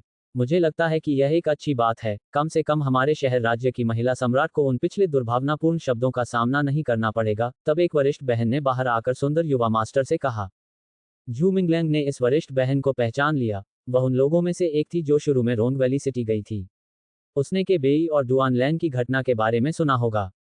झू मिंगलैंग को झूठे आकाओं के इस समूह द्वारा हमला करते हुए देखकर वह एक उचित शब्द बोलने के लिए खड़ी हो गई। सुंदर युवा मास्टर यिन याओ ने महिला को एक नजर देखा। स्पष्ट रूप से वह उसके हस्तक्षेप से खुश नहीं था। आज सभी का इकट्ठा होना दुर्लभ है, इसलिए मैं झू भी उपस्थित सभी लोगों से कुछ कहना चाहता हूँ। मुझे उम्मीद है कि जो लोग उपस्थित हैं और जो उपस्थित नहीं हैं, वे दोनों ही इसे एक दूसरे तक पहुंचाएंगे। झू मिंगलांग ने सबसे पहले कृतज्ञता में वरिष्ठ बहन को प्रणाम किया, फिर बोलते समय अपनी आवाज को कुछ पायदान ऊपर उठाया। क्या आप माफी मांगने के लिए अपना गला काटने जा रहे हैं? यिन याओ ने आक्रामक रूप से दबाव डाला। आप लोगों, मुझे इस बात से कोई आपत्ति नहीं है कि आप उसकी प्रशंसा करते हैं, क्योंकि वह वास्तव में बहुत ही प्रतिभाशाली है, लेकिन कृपया अब से थोड़ा आत्मसम्मान रखें। मेरे परिवार के युंजी ने मुझे बार बार इस मामले को शांत रखने के लिए कहा है, क्योंकि उन्हें डर है कि आप तथाकथित प्रशंसकों द्वारा मुझे परेशान किया जाएगा। वास्तव में, मुझे झू को ऐसे दिव्य प्राणी की कृपा प्राप्त हुई है। मैं ये कैसे नहीं जान सकता कि उसके और मेरे बीच दुर्गम बाधाएं हैं, फिर भी दुनिया में सबसे सच्चे स्नेह को इन सांसारिक प्राणियों और चीजों द्वारा कैसे बाधित किया जा सकता है। आज के बाद, उसकी महिमा की रक्षा मेरे अलावा कोई और नहीं करेगा। यिन याओ और आप सभी तथाकथित महिला सम्राट के प्रशंसक, कृपया मेरी प्यारी पत्नी के बारे में किसी भी तरह की व्यर्थ कल्पना करना बंद करें। झू मिंगलांग का बयान, जो उनके पहले के नम्र व्यवहार से एकदम अलग था, भीड़ के बीच दृढ़ रहा। उनके हाव भाव अपरिवर्तित रहे, उनका स्वर स्थिर रहा, तथा उनमें उग्र विशिष्टता का भाव था। यह एक घोषणा थी, महिला सम्राट के स्वामित्व की घोषणा। ये देखकर सभी लोग अचंभित रह गए। उन्होंने सोचा था कि दुनिया में झू मिंगलांग जितना बेशर्म कोई नहीं है, लेकिन कौन उससे यह उम्मीद कर सकता था कि वह खुद से भी आगे निकल जाएगा। जूनियर इंस्ट्रक्टर, बड़ी बहन आपका समर्थन करती हैं, आपने वाकई बहुत अच्छी बात कही। अगर महिला सम्राट ये सुनती हैं, तो वे निश्चित रूप से भावुक हो जाएंगी, वरिष्ठ बहन ने सबसे पहले जवाब दिया। झू मिंगलांग ने अपना जोश बरकरार रखते हुए सिर हिलाया, लेकिन मन ही मन अपने दिल में प्रार्थना की, कृपया ये शब्द ली युंजी तक कभी ना पहुंचें। प्यार के लिए किसी को गपशप या कठिन चुनौतियों से नहीं डरना चाहिए। जूनियर झू, हम भी आपका समर्थन करते हैं। कई गहराई से प्रभावित वरिष्ठ बहनों ने भी अपनी प्रशंसा और आशीर्वाद व्यक्त किया। जिन लोगों ने इसे दिल से लिया वे अधिकतर महिलाएं थीं, जबकि जिन लोगों ने इनकार किया और उपहास किया वे अधिकतर पुरुष थे। झू मिंगलांग को समझ में आ गया कि अंततः ईर्ष्या ही लोगों को कुरूप बनाती है। ली युनजी आकाश में चमकते चांद की तरह थी, उसकी पीली रोशनी कई भोले भाले लड़कों और जोशीले युवकों के दिलों को रोशन कर रही थी, जो अंततः ये स्वीकार नहीं कर सकते थे कि ऐसा घिनौना आदमी उसे जीत सकता है। दिल की गहराई में वे सभी उसके द्वारा पसंद किए जाने वाले लाखों लोगों में से एक होने की आशा करते थे। प्रतिद्वंद्वियों की इतनी बड़ी संख्या वास्तव में चिंताजनक थी। झू मिंगलैंग निश्चित रूप से सड़क पार करने वाला चूहा नहीं बनना चाहता था, जिसे सभी लोग तिरस्कृत करते थे। इस भीड़ द्वारा लगातार निशाना बनाए जाने के बजाय क्यों न उन्हें सम्मान के साथ कुचल दिया जाए। तुम सिर्फ एक आलसी रेशम उत्पादक किसान हो, बेशर्मी से महिला सम्राट के नाम को बदनाम कर रहे हो और यहाँ तक कि उसके साथ सद्भाव में रहने के बारे में इतनी गंदी बयानबाजी करने की हिम्मत भी कर रहे हो। नीच और नीच, महिला सम्राट तुम्हें किसी भी संगति के योग्य नहीं मानती, फिर भी तुम दृढ़ता से चिपके हुए हो। आगे जो कुछ भी होता है उसके लिए हमें दोष मत दो। यिन याओवू ने घमंडी अवमानना के साथ घोषणा की। यह अकादमी है, यिन याओवू, तुम डाकू की तरह बर्बर कैसे हो सकती हो? वरिष्ठ बहन ने विरोध किया। वह वही है जिसने अभी हम सभी को चुनौती दी है। अगर वह स्वीकार करने की हिम्मत नहीं करता है, तो उसकी कही एक भी बात पर विश्वास नहीं किया जाना चाहिए, और ऐसे बुटू बुरे लोगों को पैट्रिक ड्रैगन सिटी स्टेट से बाहर निकालने में क्या गलत है? यिन याओवू ने पलटकर जवाब दिया। और तुम्हें ऐसा करने का क्या अधिकार है, यिन याओवू? अकादमी में कुछ लोग झू मिंगलांग के पक्ष में भी खड़े हुए। क्षमा करें, लेकिन मैं, यिन याओवू, वास्तव में ऐसी क्षमता रखती हूँ। यह मेरे पिता हैं जो शहर राज्य की जनता की गतिविधियों को नियंत्रित करते हैं, और उनके जैसे लोग, जो झूठ बोलते हैं और महिला सम्राट की ईमानदारी को कलंकित करने की कोशिश करते हैं, उन्हें निष्कासित किए जाने का अधिकार है। यिन याओवू ने मुस्कुराते हुए कहा। सत्ता के साथ मनमाने ढंग से कार्य करने की प्रवृत्ति भी आती है। क्या उन्होंने सचमुच सोचा था कि उसके पास, यिन याओवू के पास, ऐसे घृणित नीच व्यक्ति से निपटने का कोई रास्ता नहीं था? पैट्रिक ड्रैगन शहर राज्य के पास निष्कासन आदेश थे, और ड्रैगन टैमिंग अकादमी भी उसे नहीं रख सकी। यदि आप सभी एक एक करके चुनौतियां जारी करते हैं, झू मिंगलांग ने कहना शुरू किया, हम तुमसे निपटने के लिए, मैं एक ही काफी हूं। क्या तुम्हें लगता है कि हम तुम्हारे जैसे ही नीच हैं? सुंदर युवा यिन याओवू ली युनजी के समर्थकों के इस समूह का प्रतिनिधि था। यदि कोई लड़ाई होगी तो स्वाभाविक रूप से वही आगे आएगा। और यिन याओवू निश्चित रूप से निर्दयी था, अगर मार नहीं सकता तो अपंग कर सकता था, निष्कासित करने से पहले अपंग कर सकता था, उसे अराजकता और युद्ध की भूमि में नष्ट होने के लिए छोड़ सकता था। ऐसा करके ही वह अपने दिल के कांटे को थोड़ा हल्का कर सकता था। अन्यथा, इस कुत्ते के बारे में सोचना, जो वाल्किरी के साथ एक कोठरी में रहता था, अभी भी जीवित है, शुद्ध यातना थी। मेरा यह मतलब नहीं है। मैं ये कह रहा हूं कि चूंकि आप में से बहुत से लोग हैं, इसलिए बारी बारी से हमला करने में बहुत समय लगेगा। कृपया एक संयुक्त चुनौती पत्र लिखें, आज उपस्थित सभी लोगों से उस पर हस्ताक्षर करवाएं, और फिर एक साथ हमला करें। झू मिंगलांग ने शांति से कहा, लेकिन उसके द्वारा बोले गए प्रत्येक शब्द में अहंकार भरा हुआ था। क्या मैंने कहा कि मैं नानलिंग शाह हूं? महिला धीरे धीरे घूमती रही, उसकी अंगूठी पर एक सहज सुंदर आकर्षण के साथ एक आकर्षण था। क्या संयोग है, मिस नान समुद्र तट पर यहां बाहर आ रही हैं। मुझे दूसरे काम दिए हैं, इसलिए मैं अब यहां से चल जाऊंगा। झू मिंगलांग ने अनसुना करने का नाटक किया और अपनी चाल तेजी से कर दी। तुरंत रुक जाओ, महिला ने कहा। ओ प्रिय मिस नानलिंग शाह, हम मुश्किल से परिचित हैं, और एक पुरुष और एक महिला का ऐसा सुनसान स्थान पर अकेले एक साथ अनुचित है। मैं, झू मिंगलैंग, पहले से ही बहुत सारे घोटालों में उलझा हुआ हूं, झू मिंगलैंग ने जल्दी से कहा। दौड़ना। जुंगल मिंगंग ने अपना कदम और तेज कर दिया। यदि ली युनाजी ने दावा किया कि वह अकादमी में उपस्थित नहीं होगी, तो यह व्यक्ति केवल नानलिंग शाह ही हो सकता है। उसका मानना है कि स्कूल में उसके द्वारा कहे गए शब्दों के बारे में जान लिया जाएगा, जो स्पष्टत पुस्तक पैगाम में उसके द्वारा बताए गए शब्द अलग थे। ली युनजी ने पत्थर क्या दिखाया? महिला ने कोल्ड स्वर में पूछा। जुंगल मिंगांग ने कोई उत्तर नहीं दिया। क्या उसने शहीद स्वामी सावधान को कहा था? महिला ने फिर पूछा। नहीं, लेकिन इसके बारे में सोचो, मिस। बताए गए लोग तुम और पार्टनर में डर नहीं हो सकता। इस सड़क से बेकार लोग रहते हैं। अगर वे खड़े होकर मुझसे यहाँ बात करते हैं, तो कोई नहीं जानता कि क्या गलतफहमियां पैदा होती हैं, हो सकता है। झू मिंगलांग ने कहा, मुझे लगता है कि चिंता से बचना ही बेहतर है। क्या ये और भी अच्छा नहीं होगा? महिला हंसी। ये कितना अच्छा होगा? तुमने ही कहा था कि हम दोनों एक दूसरे के प्रति प्रेम करते हैं। इसलिए अगर मैं यहाँ एक जगह के बारे में चिंता करता हूँ, तो क्या ये दुनिया की सबसे अनोखी बात नहीं है? महिला की मुस्कान और भी आकर्षक।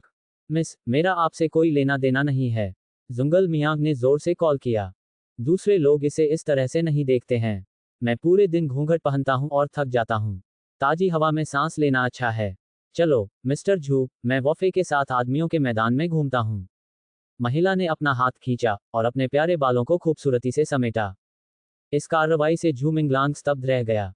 वह ली युनजी का रूप धारण करना चाहती थी।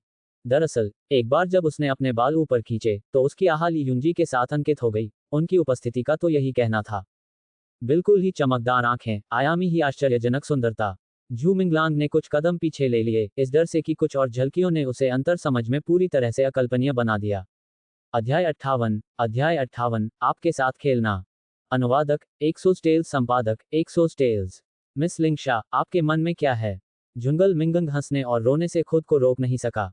क्या ये कैसे भूल गया कि नान लिंगशा भी अकादमी में था? यह अनिश्चित हो सकता है कि यह महारानी ली युनजी तक बात कैसे पहुंचाएगी, लेकिन नान लिंगशा को इसके बारे में जरूर पता चलेगा।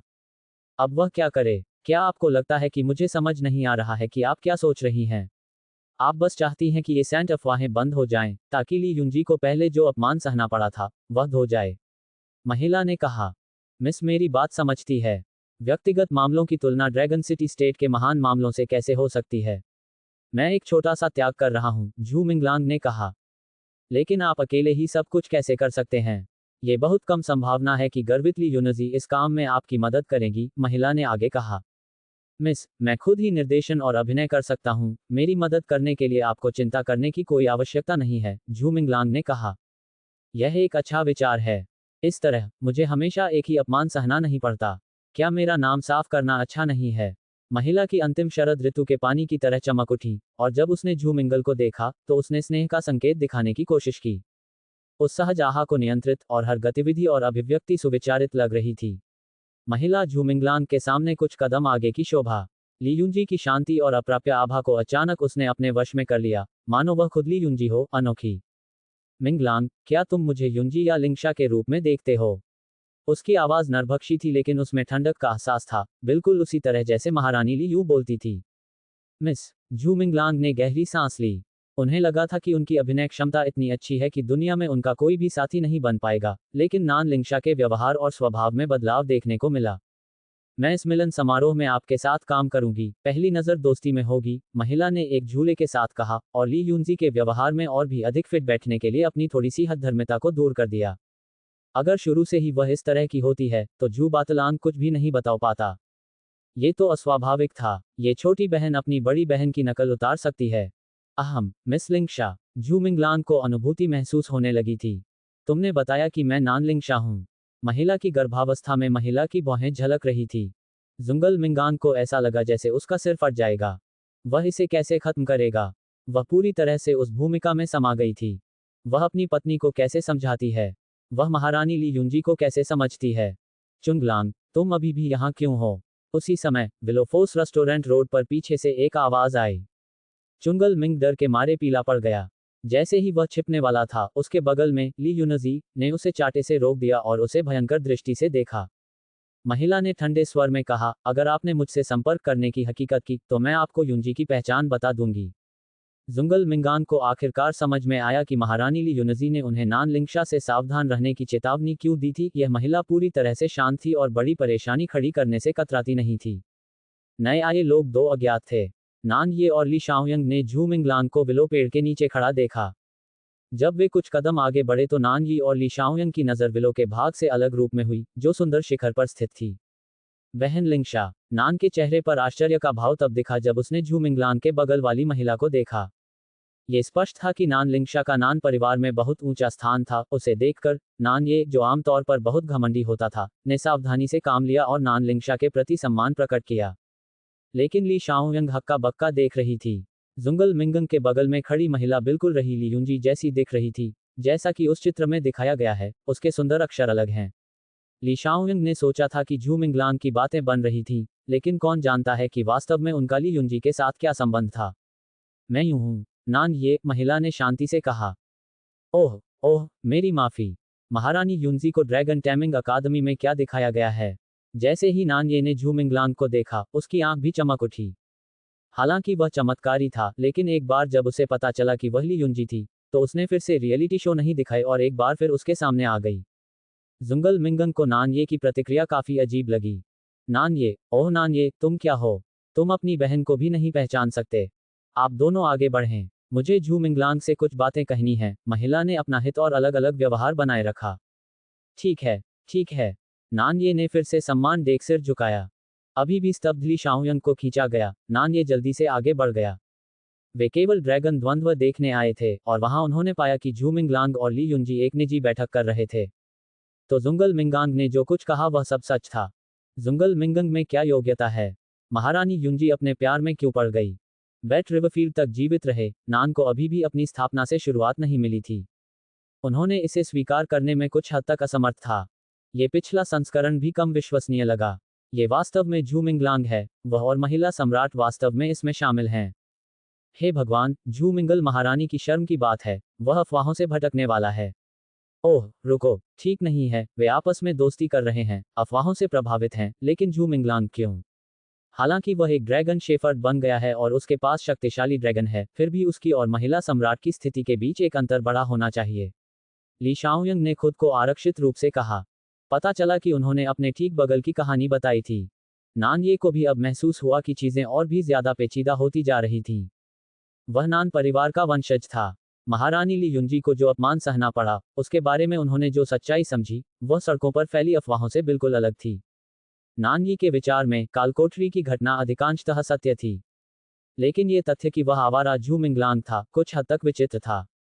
वैसे, हम तीनों ने स्कूल में कब दाखिला लिया? नान ये ने अचानक पूछा। शरद ऋतु की शुरुआत में, ली शाओयंग ने उत्तर दिया। समय की गणना करते हुए, नामांकन के समय उन्होंने जो झू मिंगलांग को देखा, वह समय ठीक उसी समय से मेल खाता प्रतीत हुआ जब महारानी ली युनजी वतु से ली शाही महल लौटी थी। ये सचमुच समस्याजनक है। उन्होंने इस पहलू पर विचार क्यों नहीं किया? नहीं, वह इस पहलू पर विचार कैसे कर सकता था? नान ये, तुमने अभी अभी उस परी जैसी बहन को लिंग शा क्यों कहा? ली शाओयंग को अचानक यह विवरण याद आया और उसने जिज्ञासा से पूछा।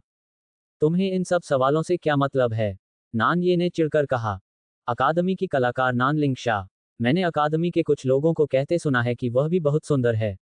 ली शाओयंग ने पूछा। अकादमी में बहुत से लोग कलाकार नान लिंग शा को जानते थे, लेकिन बहुत कम लोगों ने उन्हें देखा था, मुख्यतः इसलिए क्योंकि वह अक्सर घूंघट पहनती थीं। अगर मैं तुमसे कहूं कि पूछना बंद करो, तो पूछना बंद करो। नान ये ने कहा। तो, महारानी भी आपकी बहन है न? कोई आश्चर्य नहीं कि आप उन लोगों से लड़ने गए जिन्होंने पिछली बार वे घिनौने शब्द कहे थे। लेकिन अभी आपने उन्हें कैसे गलत समझा? ली शाओयंग ने आश्चर्य से कहा। नान ये ने अब ली शाओयंग की लगातार बकबक पर ध्यान नहीं दिया। किसी कारण से, नान ये को हमेशा लगता था कि कुछ गड़बड़ है। महारानी ली युनजी और नान लिंग शा के बारे में तो उनके कबीले के लोग भी चर्चा करने से कतराते थे। हालांकि नान ये अपनी दोनों बहनों से मिल चुका था, लेकिन जब उसने अभी अभी विलो के पेड़ के नीचे उस व्यक्ति को देखा। एक समय कबीले में यह अजीब कहानी प्रचलित थी कि वह सच थी या झूठ, ये ज्ञात नहीं था। झू मिंगलांग नदी के किनारे किनारे चलता रहा और जब वह नदी युद्ध क्षेत्र के करीब पहुंचा तो वहां पहले से ही बहुत सारे लोग इकट्ठे हो चुके थे। खबर तेजी से फैल गई। दोपहर के बाद ही झू मिंगलांग का बयान व्यापक रूप से प्रसारित हो गया था और बहुत से लोग उत्साह देखने के लिए आ गए थे, तथा सुबह से ही युद्ध क्षेत्र के पास इंतजार करने लगे थे। झू मिंगलांग छाता थामे आगे बढ़ रहे थे। बर्फ के टुकड़े चांदी भूरे बादलों से धीरे धीरे नीचे गिर रहे थे, जो जमीन को छूने से पहले ही पिघल रहे थे। इसलिए, झू मिंगलांग को बर्फ को ढकने वाला छाता पूरी तरह से बेकार लगा। लेकिन किसी ने दुर्भावनापूर्वक जोर दिया, और झू मिंगलांग ने उसके लिए छाता पकड़ने की हिम्मत नहीं की। मैं तुम्हें यहीं तक ले जाऊंगी, अपना ख्याल रखना। महिला ने एक मीठी मुस्कान दिखाई, जिसमें बर्फीले ऑर्किड के पहले खिलने के शर्मीले आकर्षण का रंग था। उसने एक ऐसा व्यवहार प्रदर्शित किया जो स्वाभाविक रूप से गरिमापूर्ण और सुरुचिपूर्ण था, जो अपने प्रिय के बगल में अनोखे ढंग से बदल गया था, जो अपनी पूरी महिमा में व्यक्त हुआ था। अभिनय के मामले में झू मिंगलांग ने पहले ही हार मान ली थी। नान लिंग शा बहुत चतुर थी, वह अत्यधिक जानबूझकर कार्य नहीं करती थी। वह केवल ड्रैगन टैमिंग अकादमी के लोगों की नजरों में थोड़ी दूरी पर प्रकट हुई, और फिर विनम्रतापूर्वक झू मिंगलांग को अलविदा कहा, छाता लिया, और खुद चली गई। विदाई के लिए एक संक्षिप्त पड़ाव पर रुककर, सभी को एक शानदार छवि प्रदान करते हुए, उन्होंने अकादमी के शिक्षकों और छात्रों की समृद्ध कल्पना को उड़ान भरने की अनुमति दी। यह महिला सम्राट है। वह ड्रैगन टैमिंग अकादमी में क्यों आएगी? ली युनजी। क्या वह महिला सचमुच ली युनजी है? क्या ये हो सकता है कि झू मिंगलांग ने जो कुछ कहा वह सब सच हो?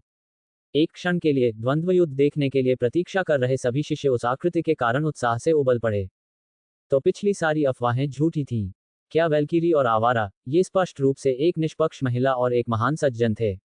कुछ दुर्भावनापूर्ण षड्यंत्रकारियों ने वास्तव में महिला सम्राट की छवि को नष्ट करने के लिए ऐसी जहरीली अफवाहें गढ़ी थीं। क्या किसी ने महिला सम्राट को देखा है? क्या किसी ने? क्या वह महिला सम्राट है?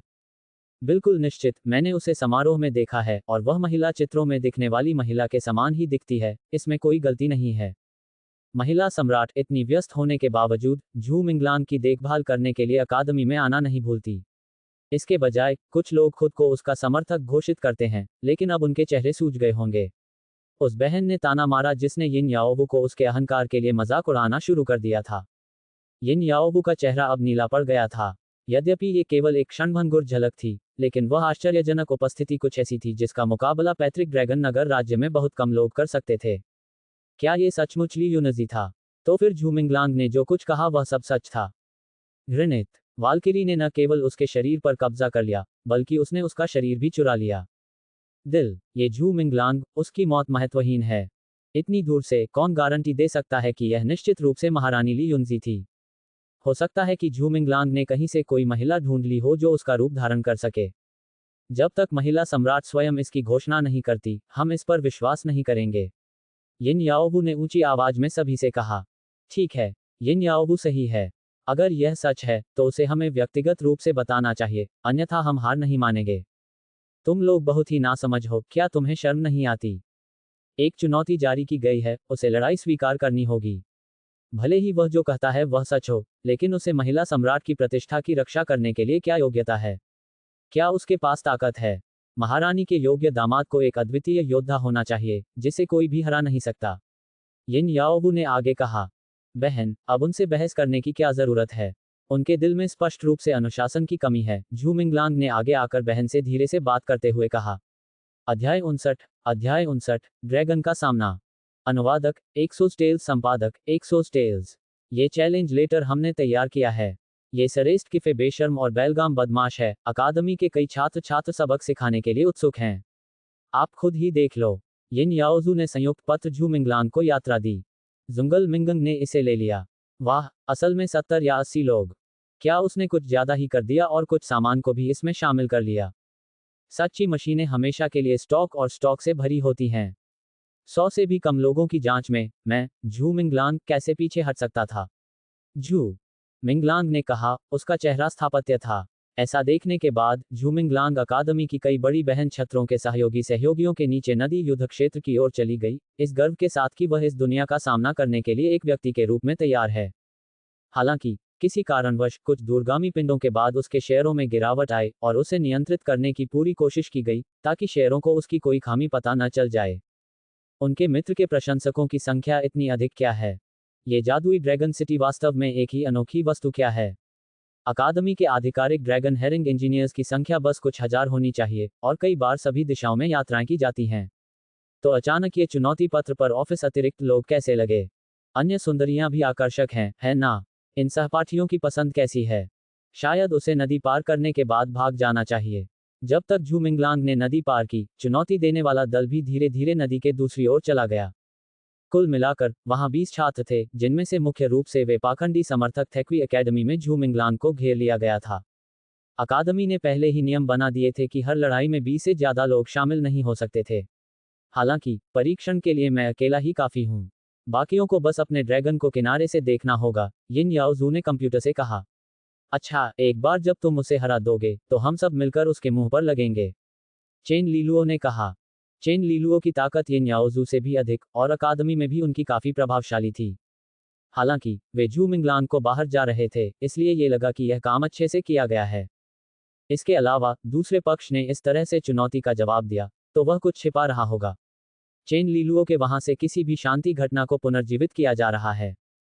अब आप अपने ड्रैगन पेट की हड्डी को बुला सकते हैं।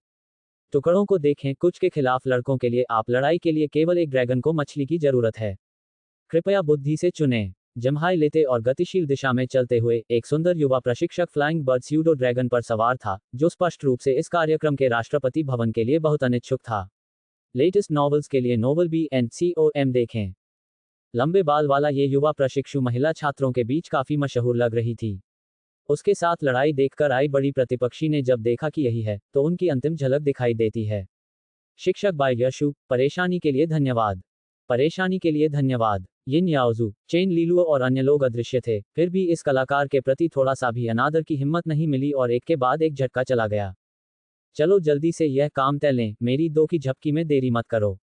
मेरे 2 की झपकी में देरी मत करो। अपने क्षितिज को व्यापक बनाने के बजाय प्रसिद्ध पहाड़ों और नदियों की यात्रा के लिए समय सीमा तय करना बेहतर है, शिक्षक बायशु ने अधीरता से हाथ हिलाते हुए कहा। आप सही कह रहे हैं, गुरुजी। आप सही कह रहे हैं।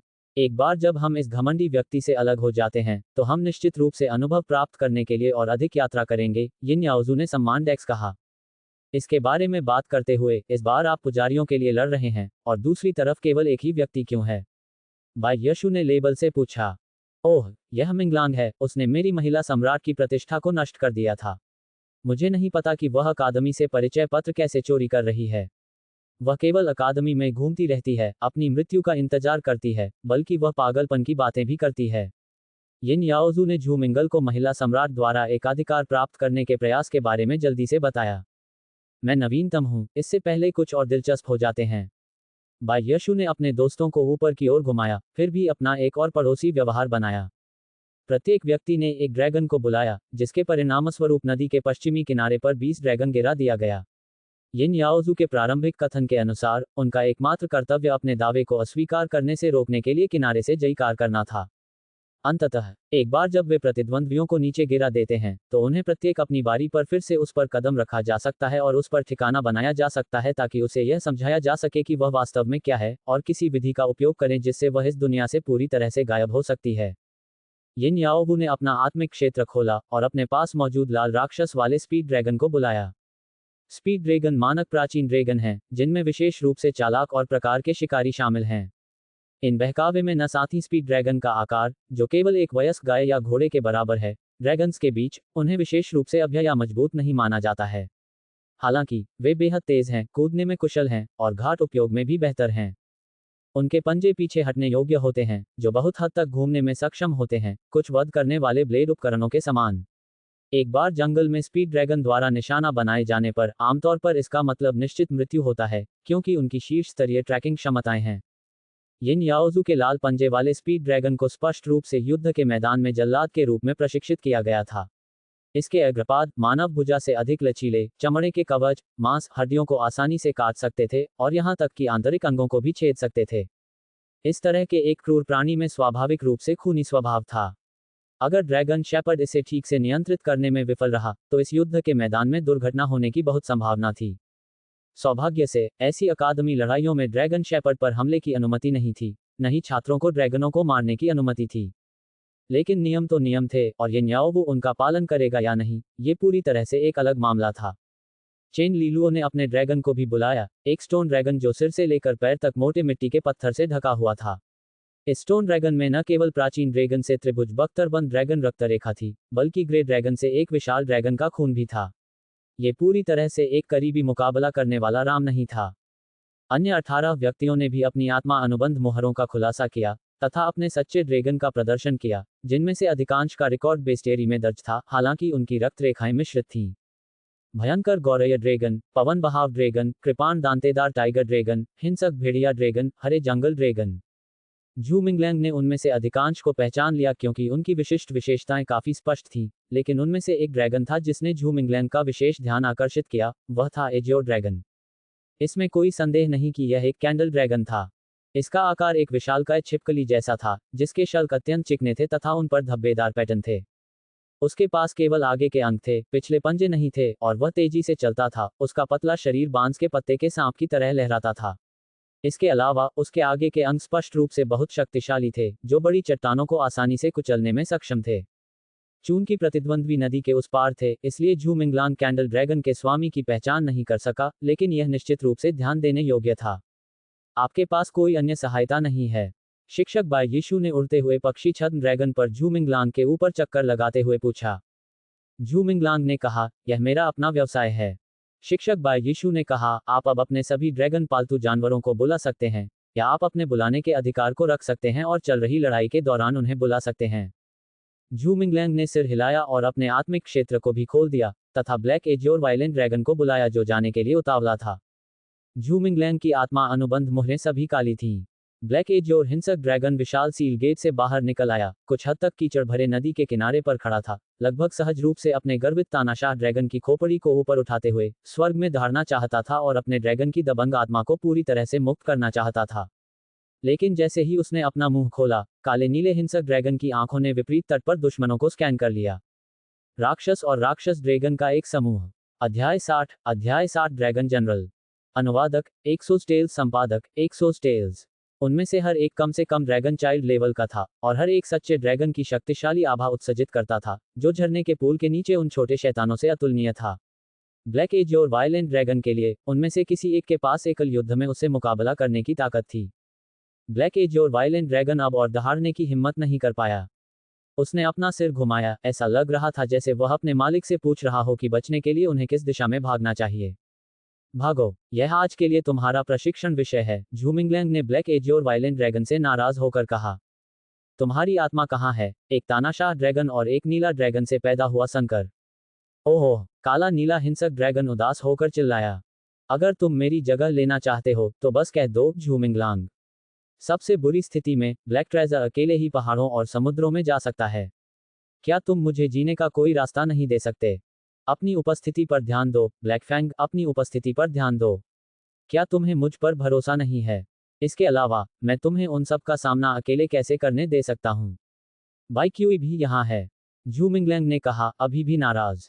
काले नीले हिंसक ड्रैगन ने अपने अविश्वसनीय स्वामी की ओर देखने के लिए फिर से अपना सिर घुमाया। 20 सच्चे ड्रैगन। यहाँ तक कि अगर बाइक्यूई वहाँ होता तो भी यह असंभव था कि वह इतने सारे ड्रैगन का सामना कर पाता। पहले तुम जाकर उन्हें भड़काओ। हम उन्हें बहुत ज्यादा बिखरने नहीं दे सकते, नहीं तो बाइची का जादू उन सभी को कवर नहीं कर पाएगा, झूमिंगलांग ने निर्देश दिया। तो इसका इस्तेमाल सिर्फ चारे के तौर पर किया जा रहा है। चारा बनना, यह उससे परिचित था। एक तानाशाह ड्रैगन की तरह अपनी प्रभावशाली उपस्थिति बनाए रखते हुए ब्लैक फैंग ने आगे बढ़ना शुरू किया। कुछ ही कदम चलने के बाद उसे अचानक लगा कि कुछ ठीक नहीं है। ड्रैगन में तब्दील होने से पहले जब ये सिर्फ एक छोटा काला मगरमच्छ था तो उसे चारे के रूप में इस्तेमाल करना एक बात थी। अब इसे वही भाग्य क्यों भुगतना चाहिए, जबकि यह ब्लैक एजोर वायलेंट ड्रैगन बन गया है, जो एजोर ड्रैगन और तानाशाह ड्रैगन का सही मिश्रण है, जो भूमि और समुद्र दोनों के अंतिम शिकारी हैं। जल्दी करो, नदी का अपने फायदे के लिए इस्तेमाल करो। उनमें से कुछ को पानी की आदत नहीं है, झूमिंगलांग ने ब्लैक फैंग से आग्रह किया। काले नीले हिंसक ड्रैगन ने नदी के दूसरी ओर झिझकते हुए कदम बढ़ाए। चौड़ी नदी के पास पहुंचकर ब्लैक एजोर वायलेंट ड्रैगन सीधे पानी में चला गया। अपनी मजबूत पूंछ और मगरमच्छ ड्रैगन की सहज प्रवृत्ति का उपयोग करते हुए वह पानी में उतनी ही कुशलता से आगे बढ़ने लगा। और व्हेल और शार्क जैसे बड़े समुद्री जीवों के विपरीत यह अपने 4 अंगों के कारण कभी भी उथले पानी में नहीं फंसता। नदी पार करने के बाद काला नीला वायलेट ड्रैगन धीरे धीरे पानी से बाहर आ गया। दूर से देखने पर हिंसक ड्रैगन जंगली और शक्तिशाली शरीर का आभास देता था, और अब पास से देखने पर जब नदी का पानी उसकी पीठ से फिसल रहा था और उसकी काली सख्त ड्रैगन त्वचा दिखाई दे रही थी, तो वह कच्चे लोहे के हिलते हुए पहाड़ जैसा लग रहा था। ये कहना जरूरी है कि ब्लैक फैंग की वंशावली कई ड्रैगन से बेहतर थी।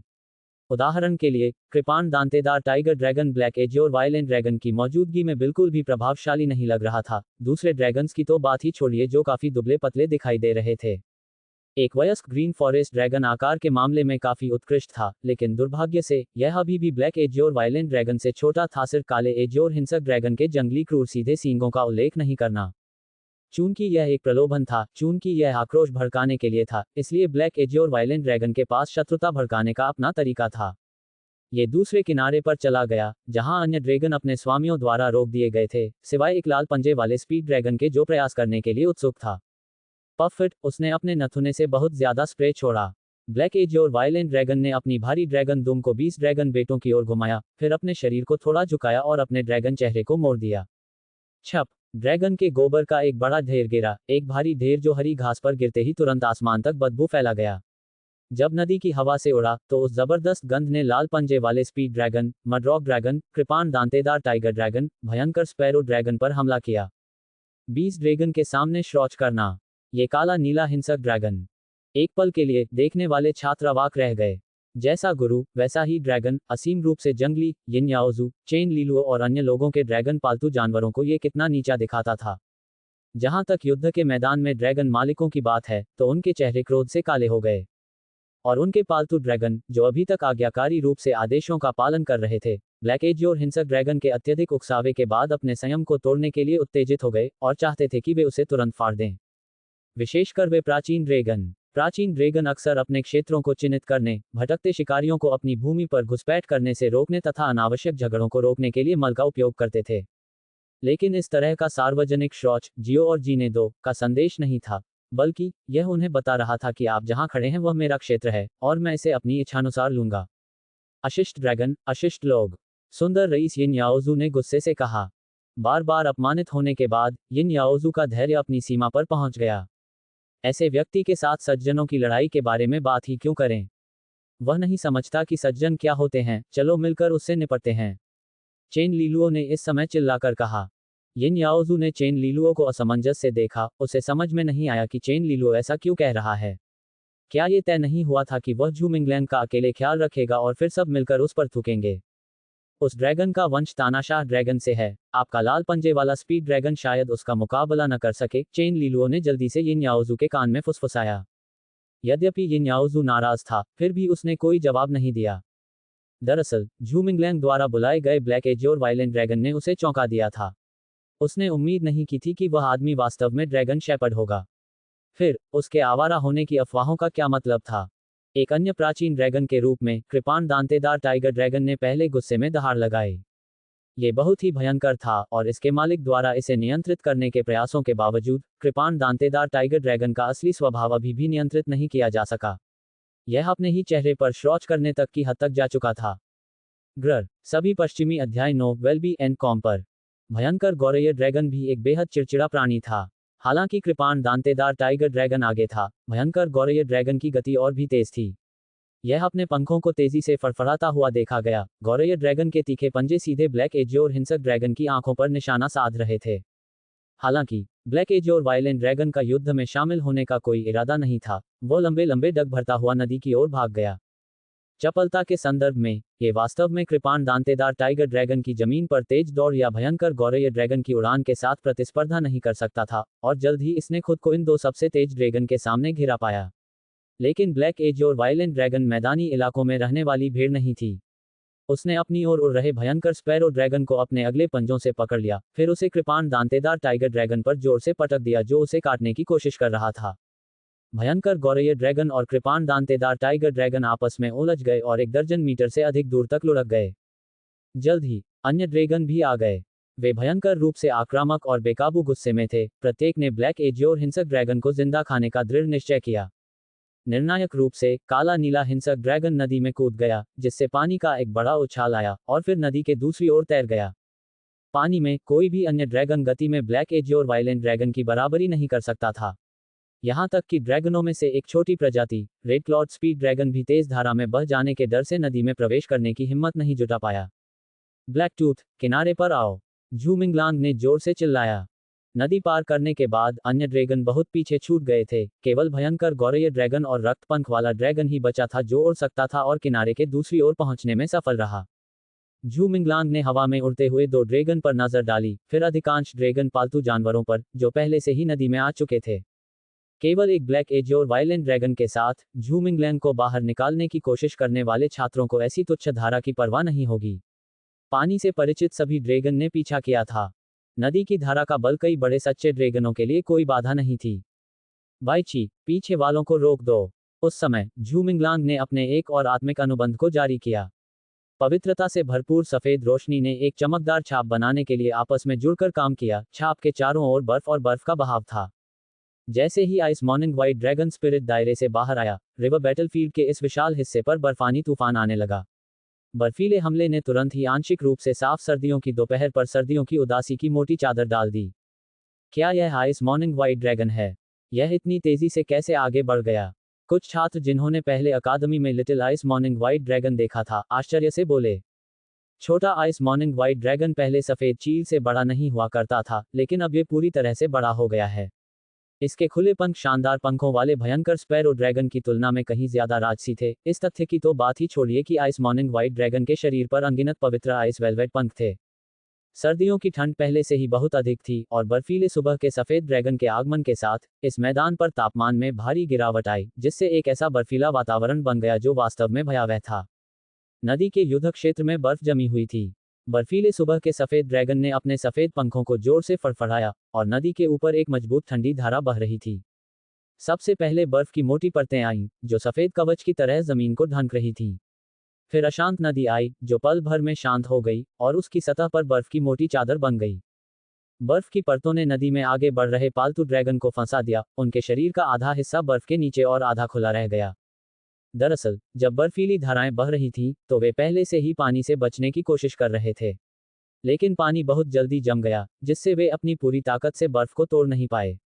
इसलिए, वे केवल देख सकते थे कि कैसे मोटी बर्फ धीरे धीरे उन्हें घेर रही थी, उन्हें नदी की जमी हुई मुट्ठी में बंद कर रही थी। Dragon general. ऊपर आसमान में, शिक्षक बाय यीशु कुछ आश्चर्यचकित थे जब उन्होंने बर्फीले सुबह के सफेद ड्रैगन को देखा।